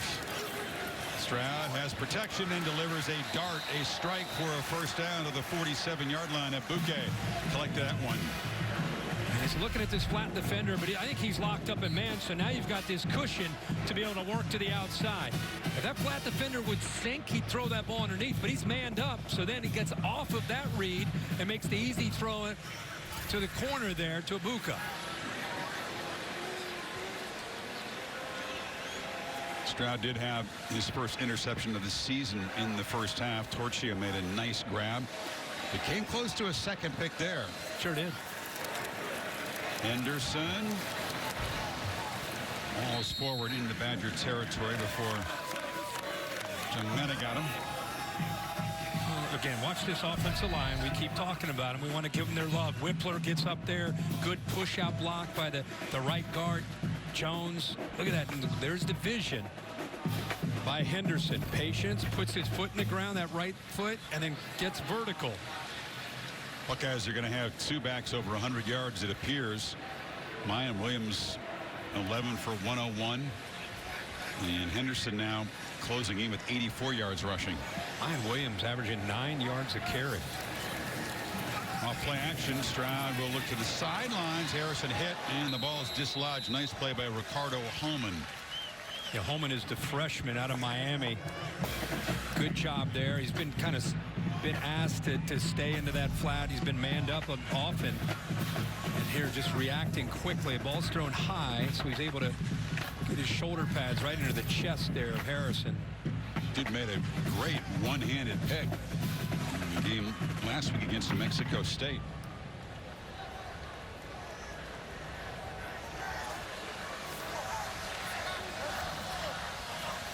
Need 4 on third down. Anderson motions out, 2-by-2 look, empty backfield. CJ looks to get ball out quickly and throws it down to Fleming, who makes a man miss. Julian Fleming still running, galloping down near the 15-yard line. A huge gain on third and short. Holland, who just made the play before, missed that tackle. Yeah, and they're sitting back. I mean, look how soft the coverage is. It allows them to be able to throw it underneath. Look at this right here. This is a receiver that was the #1 ranked high school receiver when he came in. He's had some injuries the last couple years. When he's healthy and he's right, he's as good as Ohio State had. has. He's just a different kind of receiver. Much bigger, 6'2", 205, and is strong. He can run away and break tackles. That's life as the DB against an offense this good. Holman makes a huge play, knocks the ball loose. Next play, whiff, just grabs that air. Yeah. As Fleming gets away. Yeah, all these receivers bring something a little bit different to the table. Anderson, workman-like run. They don't mind the fact it's a 4 or 5 yard gain. They want to be more patient, take those workman-like runs. Yeah, I mean, it's what the area that I think, again, they've worked the most on. Show that versatility. I think they showed it Notre Dame in the second half, and they've shown it tonight against Wisconsin. But again, Ibuka brings something a little bit different. We don't have Smith and Jigba tonight. Fleming more physical. You've seen Stover make plays, and of course Marvin Harrison with that catch radius and speed. So all very different, all incredibly talented and gifted. Anderson is going to run through attack. Lost his balance, though, and goes down for a short gain. So third down coming up. They'll need about 4.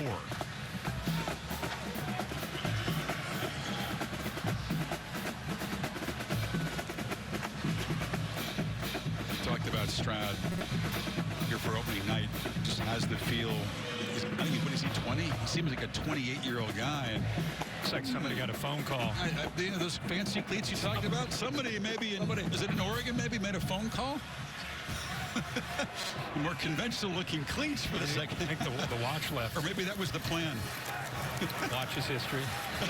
Slant and touchdown. Julian Fleming fights his way in.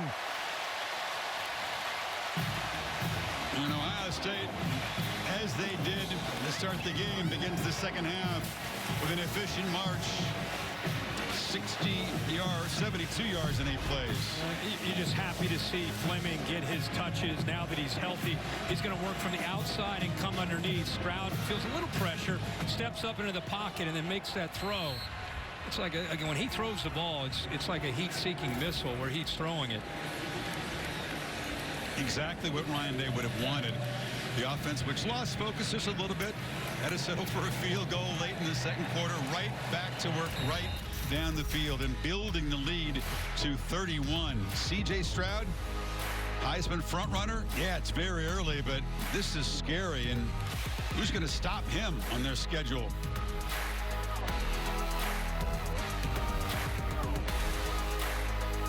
It's going like this.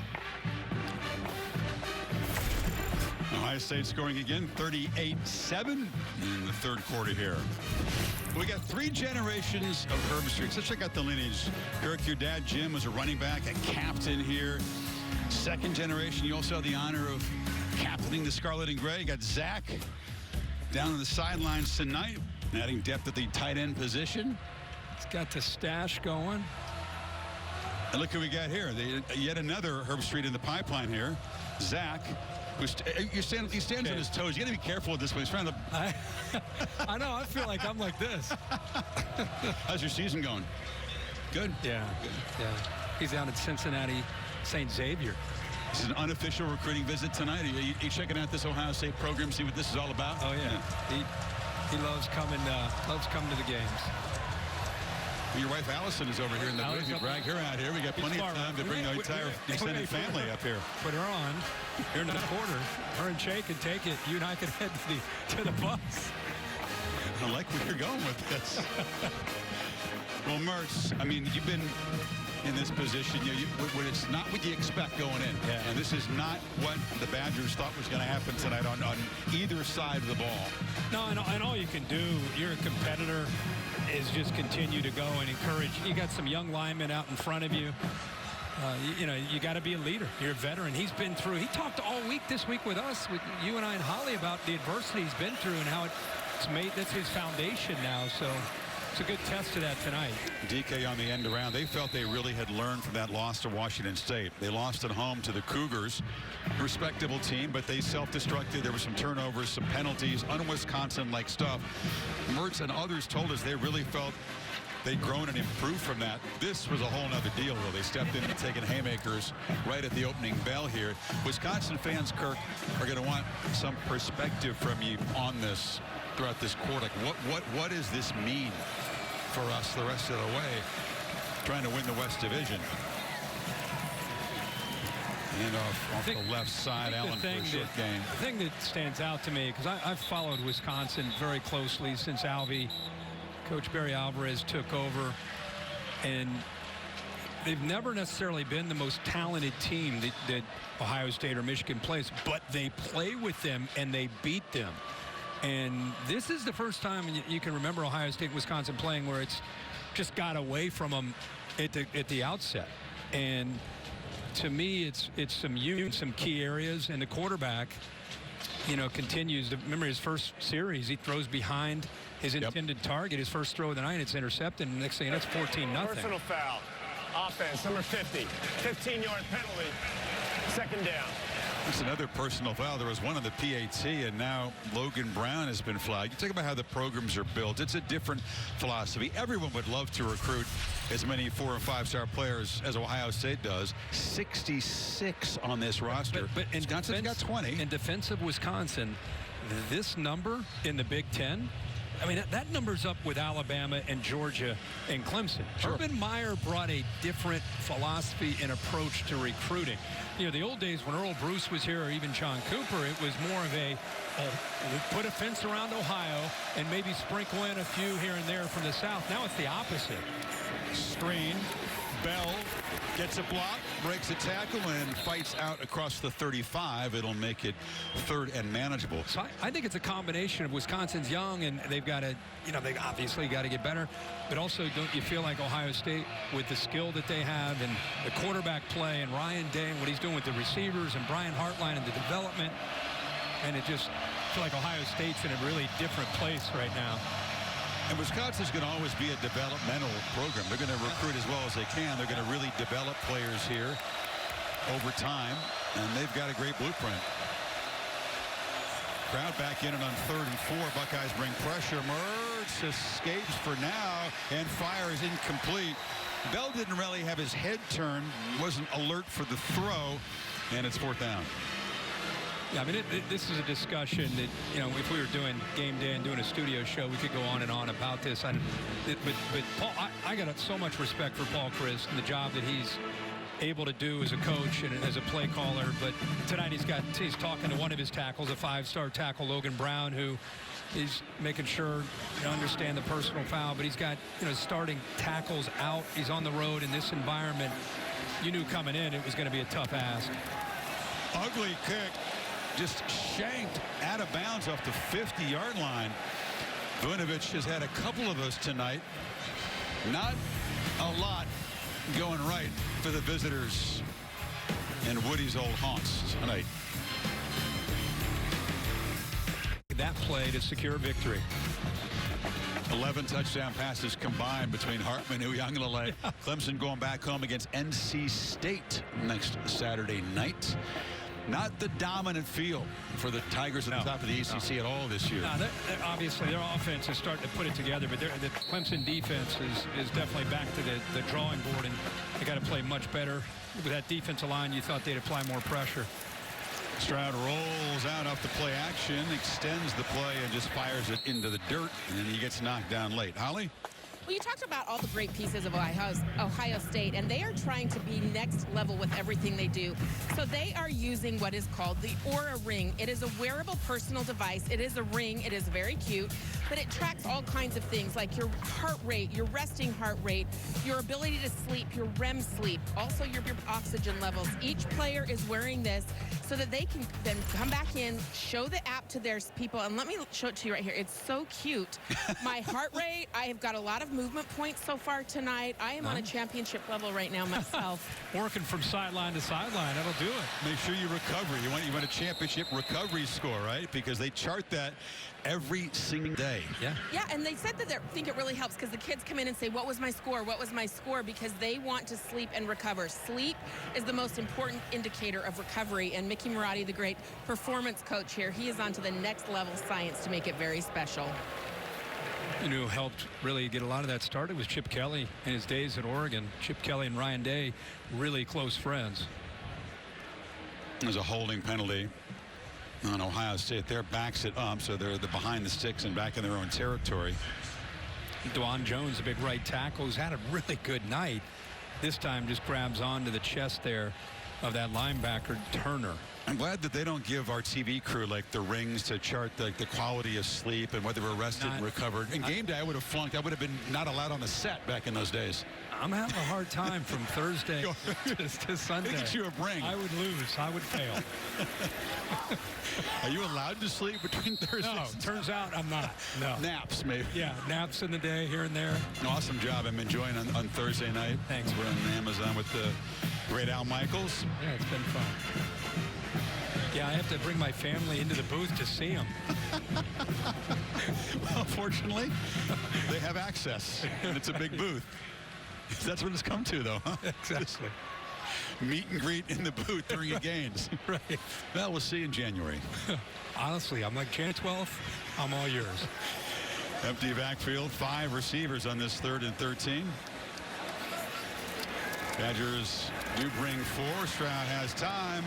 Beginning to struggle a little bit. Wisconsin took a while, but they're beginning to make things at least challenging for Stroud. Yeah, they're dropping 2 safeties deep to take any of the shots away. And what's different is you've got 5 underneath. You know, these seam routes that they were able to hit earlier. See that safety drop down into the middle? Got a linebacker there that's able to take that cross away. So Jim Leonhard making some adjustments. Remember, if you watch this entire game, first half, seam routes to the slot receiver and to the tight end really cost the Badgers, but some good adjustments here to. You know, Jesse Mirko sighting. He's the Ohio State punter, one of the least known players in the country. And he flagged down as the punt is fair caught at the 4-yard line. The first of the night for Mirko. Works hard, does his job well, just isn't called on a lot yet. Yeah. There may be some games as the Big Ten schedule unfolds that involve field position and the occasional punt. During the kick, holding, receiving team number 14. Be half the distance from the end of the kick. First down. Media, timeout.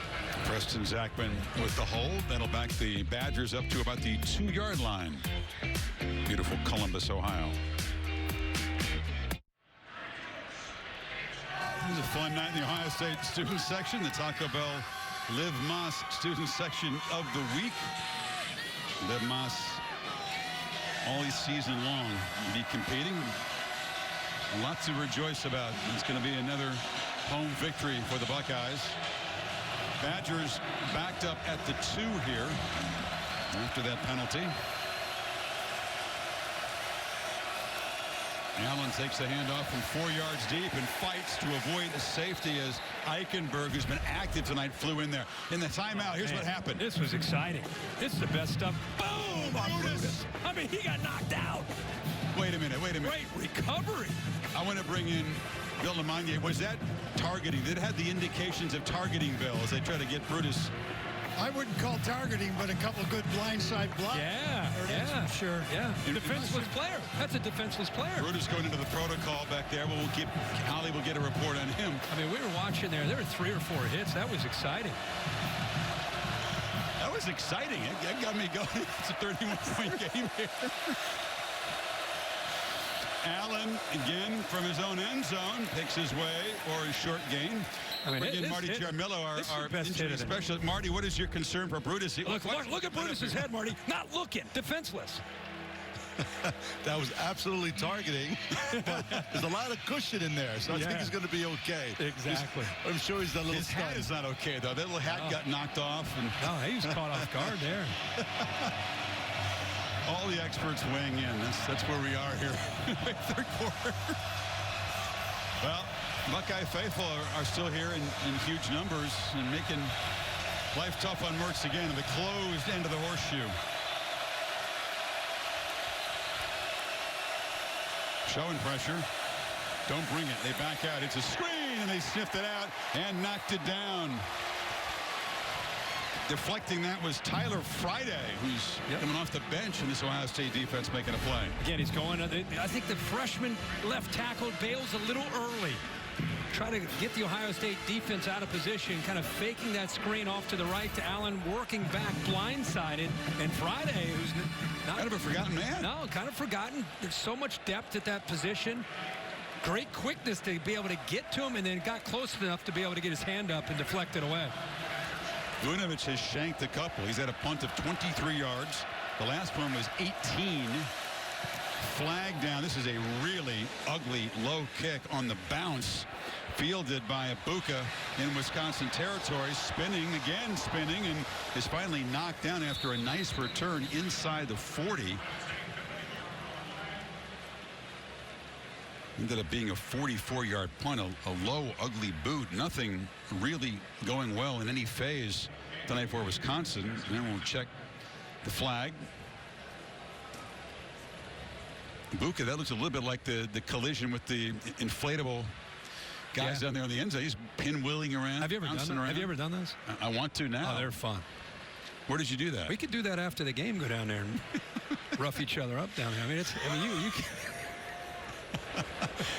I got some other plans after the game, but I mean, maybe another time. If you got low Aaron center, Brown over here, the former fullback, low center gravities. Low man wins. Low man wins. Okay. And you got to build up the speed. Well, now you're starting to see if you have experience, if you know the technique. Yeah. My kids got used to get those for birthday parties, so I'd hop in there, run around, and just blast them into the wall. I don't know if we needed a nice long chat about what's going on here. Legal formation on the defense, covering up the center. The penalties decline. 1st and 10, Ohio State.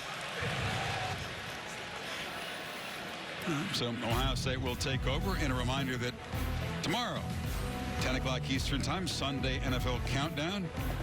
Green Bay and Tampa game. Rodgers and Brady head-to-head. Cowboys and G-Men on Monday night.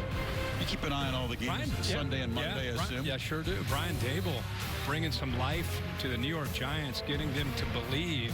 I think he kind of set the tone early in the year when he, battling with the Titans, went for it at a critical moment, and they got it. This team's really buying into what he's doing. And how about Cooper Rush stepping in for Dak Prescott, spinning it?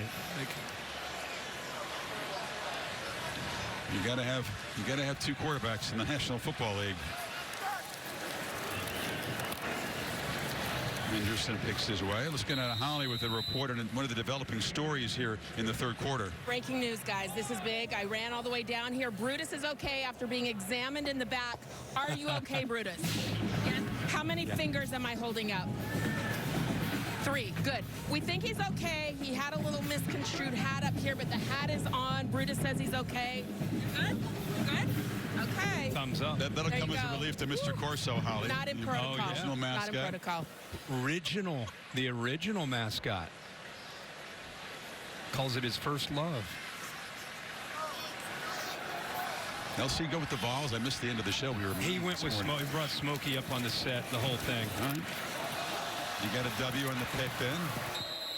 I bet there's everybody. Knoxville's in a celebratory mood tonight. Oh wow, they were ready.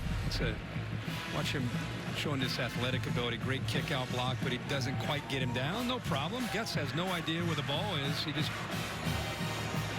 Joe goes over top of him. He has such spring. He's able to land and still hit the ground, moving and accelerating.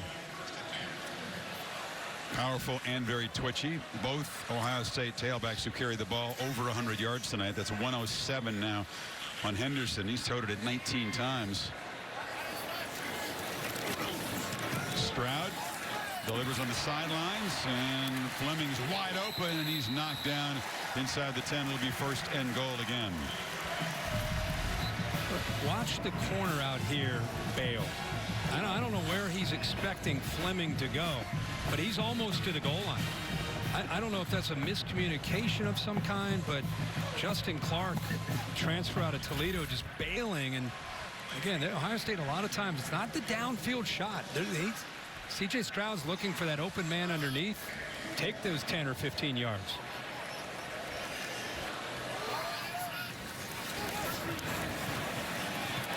Slant touchdown, Ibuka. An absolute short-range missile. And Stroud continues on fire tonight. 3rd touchdown. Wow. Yeah, he knew that he had to get it in there because the safety read. Preston Zachman, he broke down on this. You know, and it looked like he might have a chance to be able to make a play on it. But because of the speed and the velocity of the throw by Stroud, he saw him, recognized him, and then put a little bit more on it and got that ball in there, but a tight window. And touchdown number 4 for CJ. 234 yards. You say he can make all the throws. That's one of them, right? The fastball, super accurate from short range. Great touch on long balls. Can make the strong arm throws to the sideline. Do everything. Oh, yeah.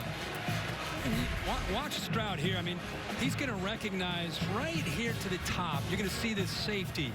And he realizes that he's got a good eye and a good feel. He breaks on it. But I think the difference there is just the ability to get the ball thrown right then. See that safety, how quickly he broke on it? He wasn't worried about the inside coverage. He had him beaten, but safety collapses down, but it drives on it. And a really good concentration as well by Ibuka. You've seen a little bit of everything tonight from C.J. Stroud.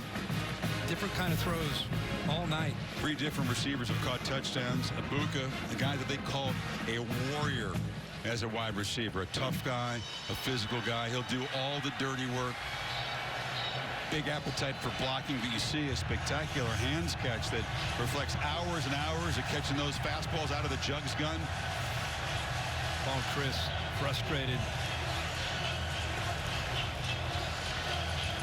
Here we go with the Badger-like tradition. It's jump around here, not at the end of the third quarter. They just jumped ahead with 2:22 to go. Wow, we're still in the third quarter. I just recognize that. We're also not Madison, but I like House of Pain travels. I'm good with it here too.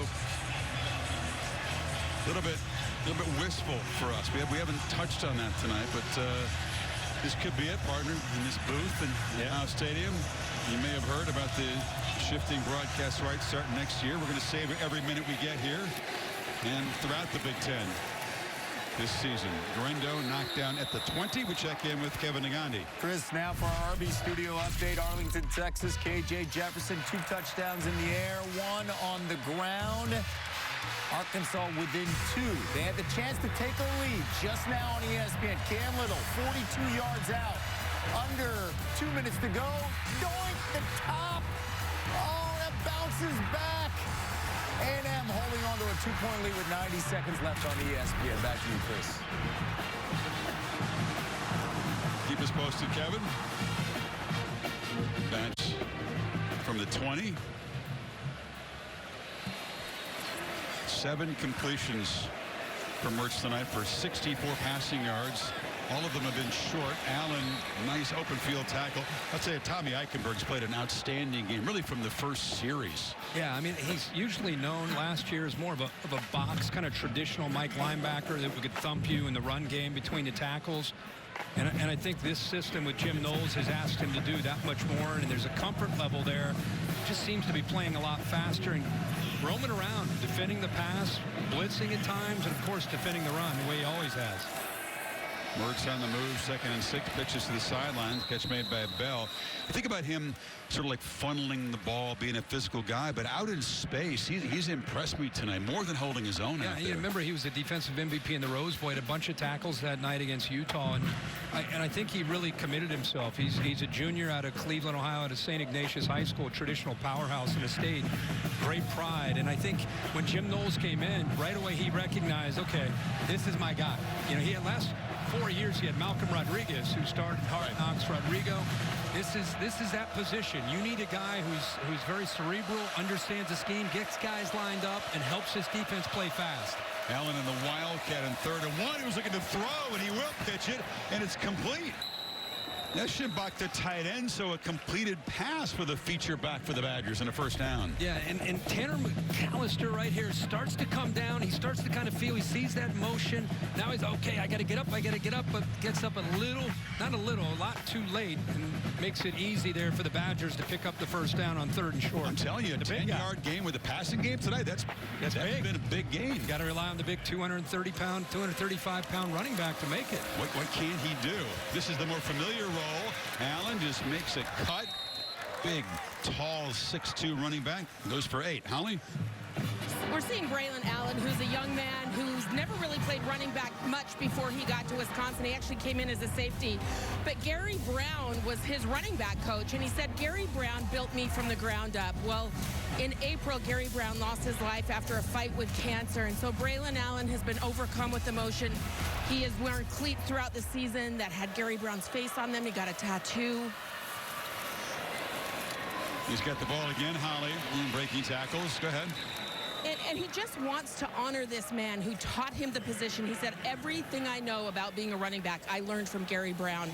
A lot of the team was gutted when they heard the news of him passing, and Braylon Allen making sure he is honoring that coach. Yeah, it speaks to his class and also to the power that coaches have within the lives of these young men, what they mean. Allen's so grateful that Coach Brown taught him the position that he now excels at. But in a big hole here in Columbus, the end of 3, 45-7. Back after this message and a word from your local ABC station.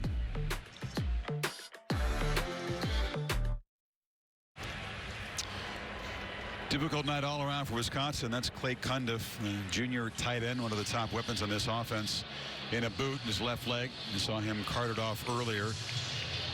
It's believed to be a significant lower leg injury. You could read his lips speaking to the athletic trainer who was with him on the cart and appeared to say snapped. So certainly wish him the best for his recovery. Allen, meanwhile, still running hard down inside the 40-yard line. Jean-Baptiste got him to the ground. And that's when you really learn about a running back and the spirit, how he runs. 45-7 into the fourth quarter. And you love to see he's still running with an attitude, still running with determination, still competing, most importantly. Been one of the top backs in FBS with yards after contact. Ohio State's done a good job corralling him. They haven't let him get out. He's got the ball again. Follows a lead blocker. They chase him down from behind at the 36. That's Eichenberg with his 14th tackle tonight. I'm impressed to see a center. Anytime there's a center athletic enough to lead around, and that's what I saw that time. Joe Tipman, junior, 6'6", 317 pounds, snaps the ball, and then he's trying to get out in front. Allen just kind of put his hand on his back, threw him into an Ohio State safety.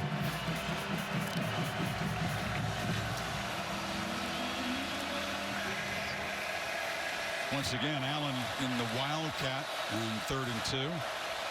Jackson Aker, the fullback, is throwing a block for him. He reroutes himself and runs through a tackle. Nice cut back to the right. First down at the 30. It ended up being a cutback, yeah, all the way to the right. I mean, this play is designed. Look, the guard's pulling over here. This play is designed to go over here. He goes there and then works all the way back. Watch that backside guard. Here we go. Get a low left. And then it gives you an idea of the patience and the vision by the big man that time. He didn't give up on the play and just lower his head. Good job sustaining blocks as well on the backside there off to the right.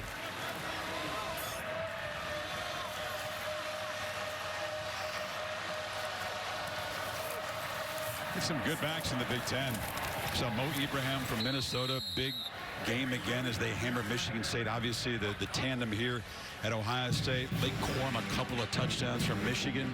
Penn State's got some young backs. It's a terrific, it really is. Terrific stable of running backs in this conference. Minnesota's starting to really, the cream's starting to rise a little bit in the Big Ten West. I know it's still early in the year, but with a veteran quarterback in Tanner Morgan, Mo Ibrahim back from that injury, have some veterans around. I mean, you going to row the boat in the West? I'm rowing a boat right now. Yeah, I am impressed by PJ Fleck's team.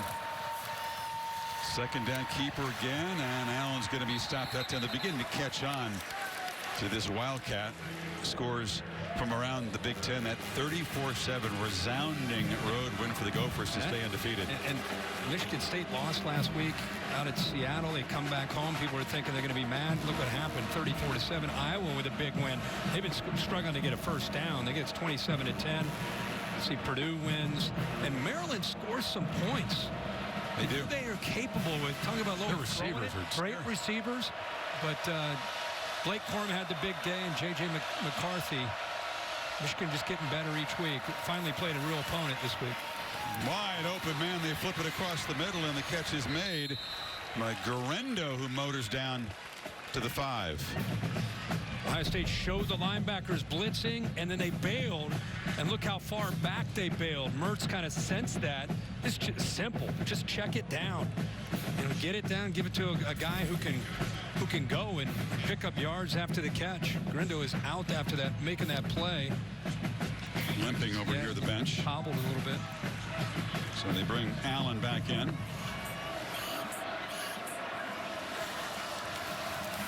He's got it. Makes his way again. Changes direction. Looking for any crease. Knocked down at the 2. Again, the game is over at this point, but I love seeing teams, especially early in the year, fight. It's a 12-play, 78-yard drive right now for Paul Chryst. Been a long night. Be very easy to just kind of lay and lean on the Ohio State defense. These guys are continuing to fight.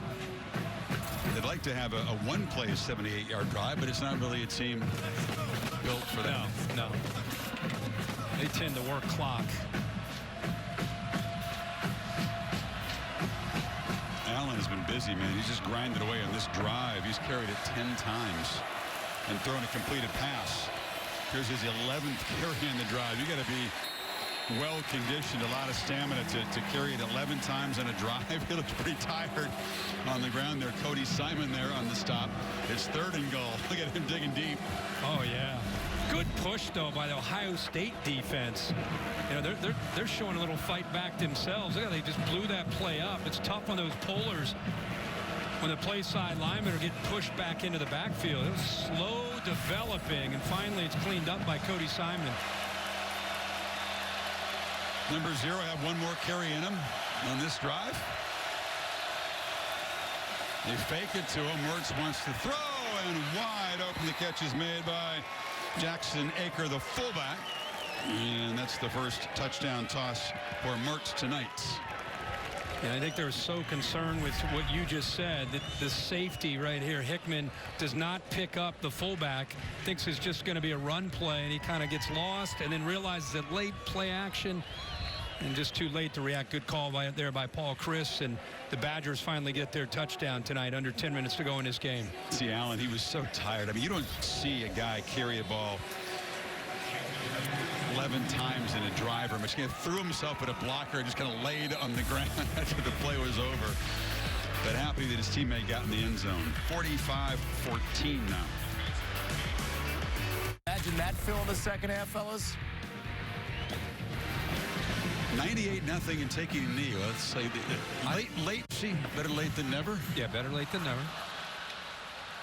Not quite that lopsided here. No, it felt that way in the first quarter.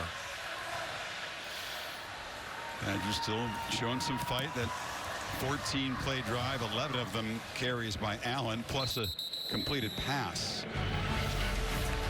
9:46. Back after this. Hawaiian Nick Herbig. It's been a tough night for the Alpha, that Badger defense. He was born in Kauai, ended up going to Honolulu to do high school, and his parents, Bruce and Robin, educators, part of our Extra Yard for Teachers salute. Robin still works for the University of Hawaii. See, they've actually moved, and you heard of like living in your parents' basement. They now live in his basement. They went to house here in Madison. That's great. Moved into the basement there. Well, we enjoyed speaking with him this week on our Zoom. What a class act, and a really talented football player. Class act, and a guy who brings the typical Hawaiian attitude to the football field. Passion, hard work, a ferocity that goes hand in hand with the culture of warm family relations. Ohio State still with their first unit in. And Henderson takes the handoff, makes a cut. Trevion Henderson sidesteps another tackler and is slung down across the 35 by Torchio for a first down. Holly? Well, you're talking about Nick Herbig bringing that Hawaii flavor to Wisconsin. He actually made snacks for the entire team, and is a Hawaiian specialty called masubi, and it is Spam with rice wrapped in seaweed, and everyone on the plane and bus got to have one this week. You lost got to or had to? I mean, I know that Spam is considered a lot in Hawaii. I'm not feeling it. Well, you've been over there a bunch. I do. You ever try that? I find other things far more delicious over there. Just regular sushi. Oh, my goodness. Big hit delivered on Abuka by Torchio after the catch. Pays the price and moves the ball near midfield. Well, anytime you catch a ball coming across, you know there's a potential defensive back, whether it's a safety or a corner. Here it's a safety. He just lowers his shoulder. Tariq. Textbook. Torchio. With the head. Yeah, Torchio's been all over the field. Had that big interception at that time. Good job by Abuka holding on to that ball. But got some frustration in that hit. It did, yeah. 45-14, take that.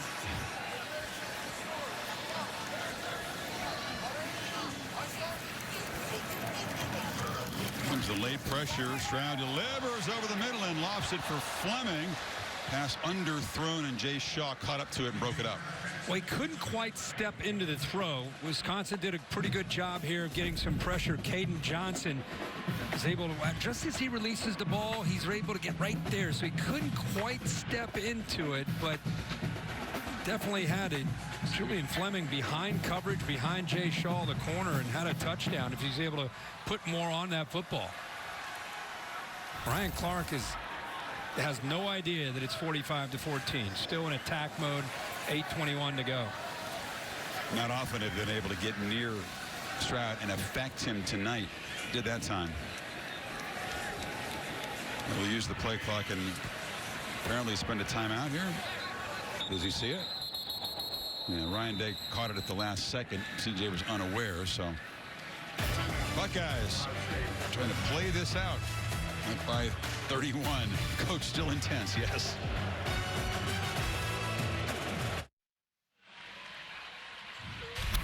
Ohio State has built quite a tradition. Receivers, you can go way back, but most recently Michael Thomas, Curtis Samuel, Zach Smith. It was a big part of that, recruiting those guys, developing them, and you've seen Brian Hartline continue with these last 3 or 4 years in the development and the growth and a lot of production. And even tonight we've seen Marvin Harrison. Keep in mind Jackson Smith and Jigman not playing, but Marvin Harrison's had his chances. Julian Fleming, it's good to see him healthy and making plays. Abuka, who's really been coming on, showing what he can do. All in all, these guys all having big nights catching. And this receiving room just gets stronger and stronger. And Brian Hartline is one of the best in the country recruiting and developing those receivers. Ex-Buckeye receiver himself, of course, who played in the NFL. Running back room not bad either. Henderson continues to build on a 100-yard night. Brian Hartline really developing quite a reputation for his ability to recruit. And, you look at the room that he has currently. You look at some of the players that just left and who they, Garrett Wilson, Olave, who are now playing in the NFL. Some of the players that are already verbal to Ohio State for their next class. So that's the difference now with Ryan Day. The quarterback room and the receiver room is just a lot of NFL personnel. Didn't that make recruiting easier? I mean, I know he's good at his job, but how good do you have to be? Have you seen our quarterbacks here lately? Have you seen all those guys on Sunday out of Ohio State? And then, the pipeline at quarterback, too. Yeah. Stroud, you got Dylan Raiola coming in. Stroud shows an elusiveness, gets away and checks it downfield and trying to make a one-handed catch is Harrison, and if flag comes out, Shaw was defending him. Great job of keeping that play alive, right? I think sometimes people sleep with the athletic ability of C.J. Stroud. A lot of times he doesn't have to show it because he throws in rhythm. Defense, number 1. 15-yard penalty from the previous line of scrimmage. Automatic. Very elusive on that play. Got away from a couple guys. Yeah, he did. I mean, a lot of times you think about C.J. Stroud, it's drop back, hitch, ball is out. It's not very often that you see him, watch him at the bottom. What I love to see is Marvin Harrison initially comes back to the ball, and then he sees that his quarterback's in trouble, and then he decides to work downfield. So good job on the scramble drill there, and they get the pass interference. A couple of Olays in that. Yeah. From Stroud. They're going to throw across the middle. It's a dart. Abuka dives for the end zone. Touchdown pass number 5 for Stroud. And the second for number 2. this is a different wrinkle for Ohio State to go RPO and read the backside safety who collapses down, and then you can hit the glance route right behind it. Feels that safety down into the action to stop the run, and that's the balance. What are you going to do as a safety? You're going to let that ball get handed off to potentially TreVeyon Henderson and sit back, and he's got that big hole, run downhill at you, or are you going to come up to try to slow him down and run short, and now the quarterback can pull it and throw it right by you. Ohio State with half 100 +2 midway fourth quarter, not missing Jackson Smith-Njigba again tonight at all.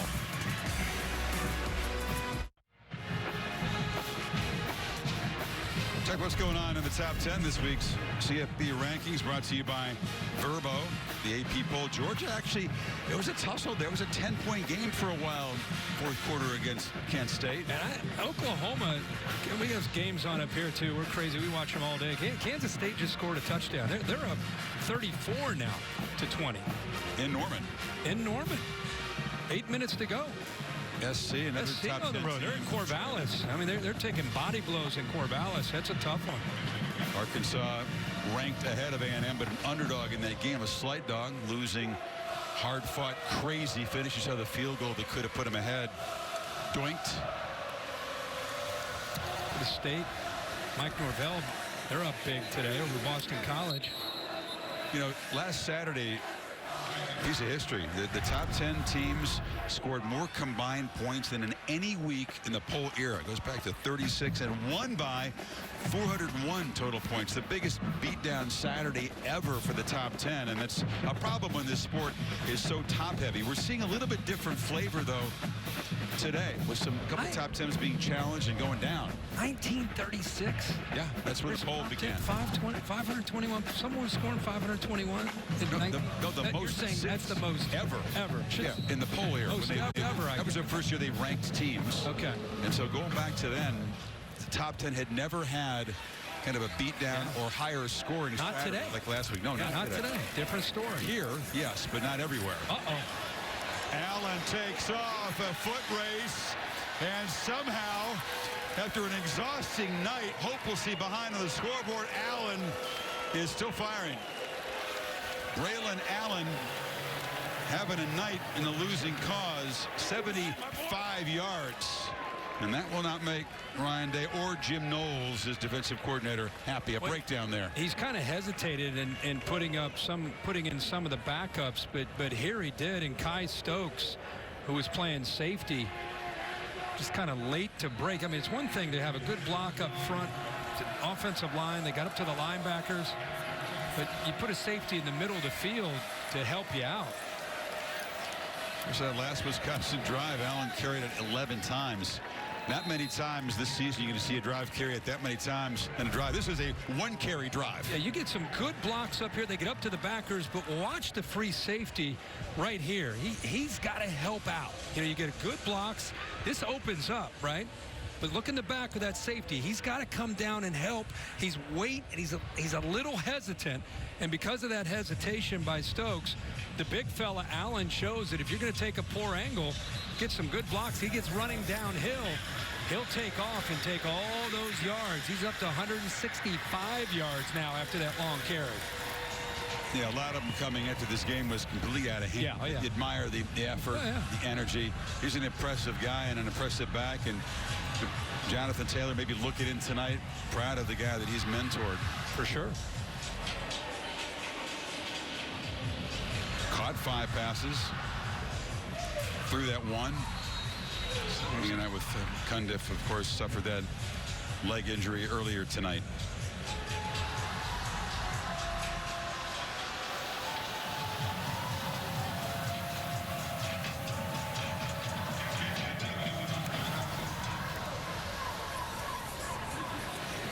Buka will just make the fair catch. Back to Kevin for an update. Chris, Kirk mentioned it. Here's the highlight. Adrian Martinez with the 15-yard run for the Wildcats.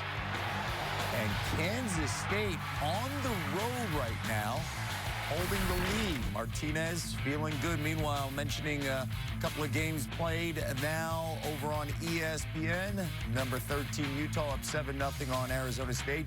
Sun Devils' first game since parting ways with Herm Edwards. BYU just got on the board. They're up at home against Wyoming. That game on ESPN2. Back to you. Kevin, how about the job? Adrian Martinez coming over for Nebraska. Everybody criticizing him. A lot of turnovers that cost Nebraska. Playing pretty well for Kansas State. We'd love to have a day like that against the Sooners when he was with the Cornhuskers. Yeah.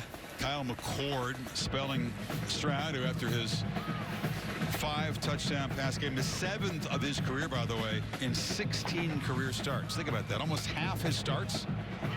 He threw 5 touchdown passes.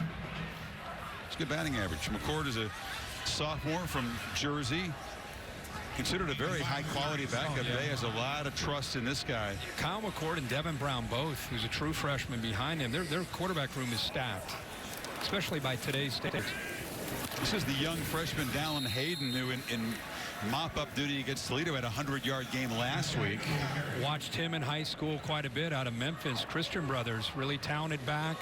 Can catch the ball to the backfield. Not as big as Mayan Williams or Trevon Henderson, but boy, he is slick. He can get through those creases and get downhill with that speed, and he can outrun a lot of people. Mayan Williams had his 11 carries, did 100 yards early. It was really Henderson who came in to sort of play the change of pace back. He's got 121. So 200-yard rushers and a 5-touchdown night for C.J. Stroud. Yeah, it really started with the opening drive where they went 6 plays of about 88 yards. And he's done a little bit of everything, just in command. Second year as a starter, feels different. Almost looks like a coach out there a lot of times. And even without Jackson Smith and Jigba, who's unable to play tonight, everybody wondered, would they be okay at receiver? Fleming's been involved. DeBruca's been involved. Marvin Harrison, of course, Cade Stover, the tight end. Just a great leader, not just a talented quarterback. Usual accurate throws, but after the catch tonight, Buckeye receivers have 130 yards. It's a big number running after the catch. Hayden again, they push the pile forward. Nice gain on first. So we're done inside 5 minutes, and the takeaways from this game: Ohio State answering the challenge of the conference opener against a very respected defense and looking very, very much like a overwhelming favorite really in all of their games, except perhaps a road game in Happy Valley. That'll be a noon kickoff, not the whiteout. And of course the home game here at Michigan comes into this place. Iowa comes here. But who's going to stop the Scarlet and Gray? At Penn State, it is a game. You always look at that game when Ohio State travels to State College. And then, of course, Michigan at the end of the year. Iowa just doesn't feel like they're explosive enough to stay with Ohio State, especially the game being in Columbus. I mean, at Michigan State right now, the Spartans are reeling. Iowa at home. Penn State is one that you can circle as, you know, potentially competitive. Maryland can score. If there's a sneaky one that you want to look past, it could be Maryland with Mike Locksley and the way they score, especially with Michigan the next week. So, but they would have to show up flat and not take really a lot locked in. Yeah. I think the two that you circle are the obvious ones: Penn State on the road and Michigan with Jim Harbaugh the way they're playing. But they have to come to Columbus, and after last year's game, a lot of people excited to see that game. Hayden again knocked down from behind, but a first down at midnight. Midfield, not quite midnight. Here's the All-State. Is it a Freudian slip? Up to midnight there. Well, here's the current playoff predictor odds by All-State to make the playoff. You know, Georgia, Alabama haven't changed that much since preseason. Clemson's odds actually, they believe, have come down just based on the battle the Tigers have had so far. I never understand how you guys come up with that. You and Bear and all your guys, how you guys figure those numbers out. We're just going to throw stuff against the wall on the bus after the game. That's how there's some algorithms involved, and I promise you. You know, the big gainers from preseason chances of making the playoff to now were USC, and we talked about the Trojans being in a fight in Corvallis. Tennessee and Ole Miss. Yeah. Volunteers are way into contention now. Yeah, I just don't understand the one, well, I think Ohio State entered the year at 82%, and somehow I think they've dropped to 68%. I'm trying to figure out how that would occur. That's the one thing I noticed there was I'm thinking, did they look that bad against Notre Dame, or like what happened? The computer went into panic mode after opening night. Have you seen him lately? Listen, you can look at a number of factors. It's the competition. Maybe the Wolverines are more of a challenger. Start here, right? And now Current is here. Well, part of it's screen right. Michigan may be better. Look what they entered. So what you guys are saying is Michigan's got a better chance now after I'm trying to provide help to you. I don't know the answer to this. I'm just... Michigan played Colorado State, Hawaii, and UConn. Exactly. And the computer said, aha! Michigan can play. There's old Zach in there. Oh, look out. Right here. What do you have for us, 89? 89. Hit somebody. Just hit somebody. Hit somebody. Throw him in a seam route. That's Look it. at that. Look at him maul people. Maul people. That was a near pancake. Could illustrate this. That's it, 8-9. I see you, kid. ISO, you got the stash from Maverick, that movie. I apologize. Oh. There's the push. That's it. Take the big fella. Just keep moving him. Play to the echo of the whistle there. Oh, they got him flexed out now. Look out. Look out. Look out, big fella.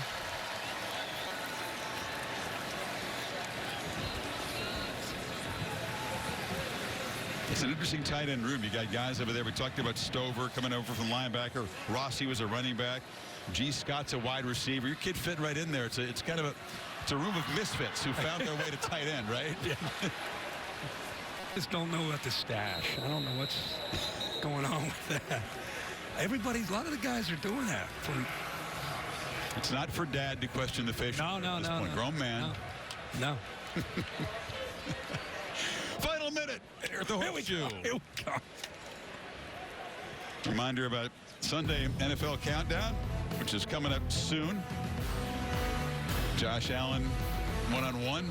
Bills and Dolphins, a tasty game there. Rodgers and Brady square off. And the league's top defenders are going to share stories of what it's like to defend those two legendary quarterbacks. Cowboys and Giants on Monday night. Well, Zach, saying you see me block that guy. I drove him to the sideline. They actually never going to forget 89. Unbelievable tight end room.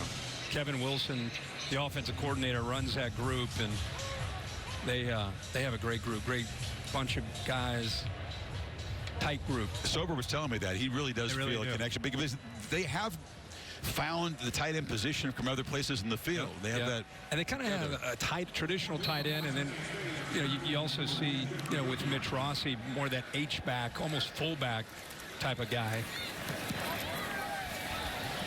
Second punt of the night, and it's going to carry into the end zone. Not quite fielded in the field of play. Okay, we talked to you about the NFL. Let's tell you about baseball. Continuing to chase history. Aaron Judge sitting on 60 homers, 1 to go to catch Maris. See the visiting crowds, not when the Red Sox are the visiting team, but you see these fans show up, in Dodger Stadium. They were excited to see Pujols against their team, and for sure, Red Sox to see history. Wouldn't want to see that. Yeah. Who's the team? Reds fans week checked out in April, just about a couple weeks after the season started. Who's the team to beat? Rockies too, by the way. Yeah.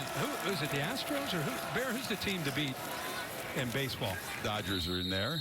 Dodgers and Braves, he says. That makes sense. Not the Astros or the Yankees? Well, we're talking about he said not. The Yankees have struggled down the stretch, but he's talking about the National League. No, just in general. Just Atlanta and L.A.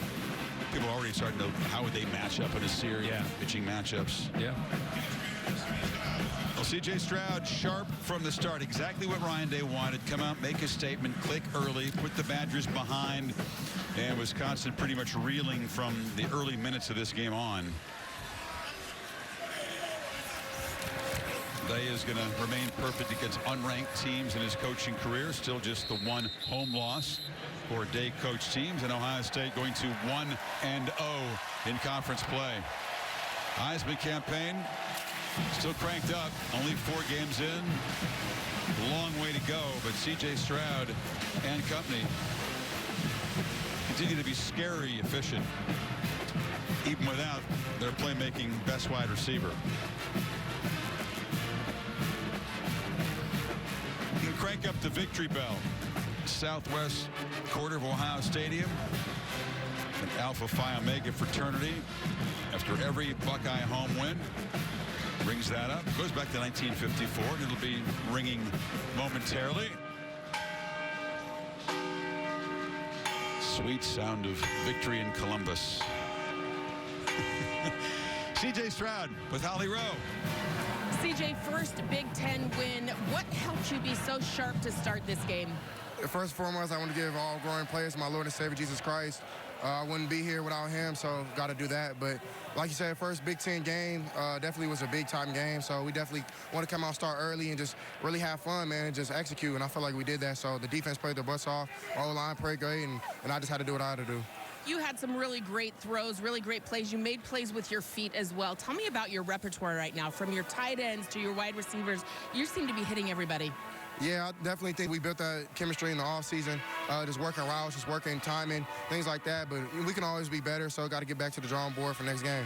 You gave your guys up front a lot of credit, but the running game and the balance tonight seemed to stand out. How important is that moving forward? Yes, ma'am, definitely. I think we're over 250 both running and passing, so if we can have that balance, keep defense honest, that definitely opens up both pass and run.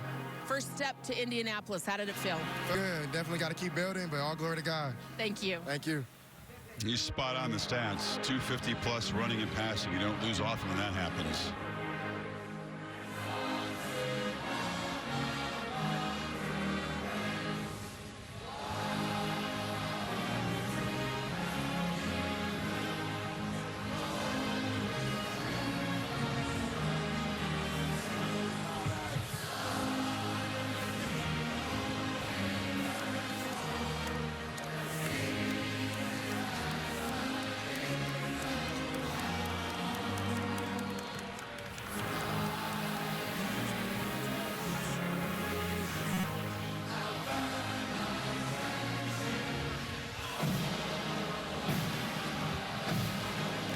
Are certainly expected here. I'd say they're demanded here, but they're also savored here. That's a nice tradition, and the players who put all the work in each week to get ready for moments like this, then perform like that, get to kind of sway and celebrate with the students down there. Yeah, it's special for them in the way they're playing right now. I mean, they're executing at a very high level offensively, and I thought their defense took some big steps this week.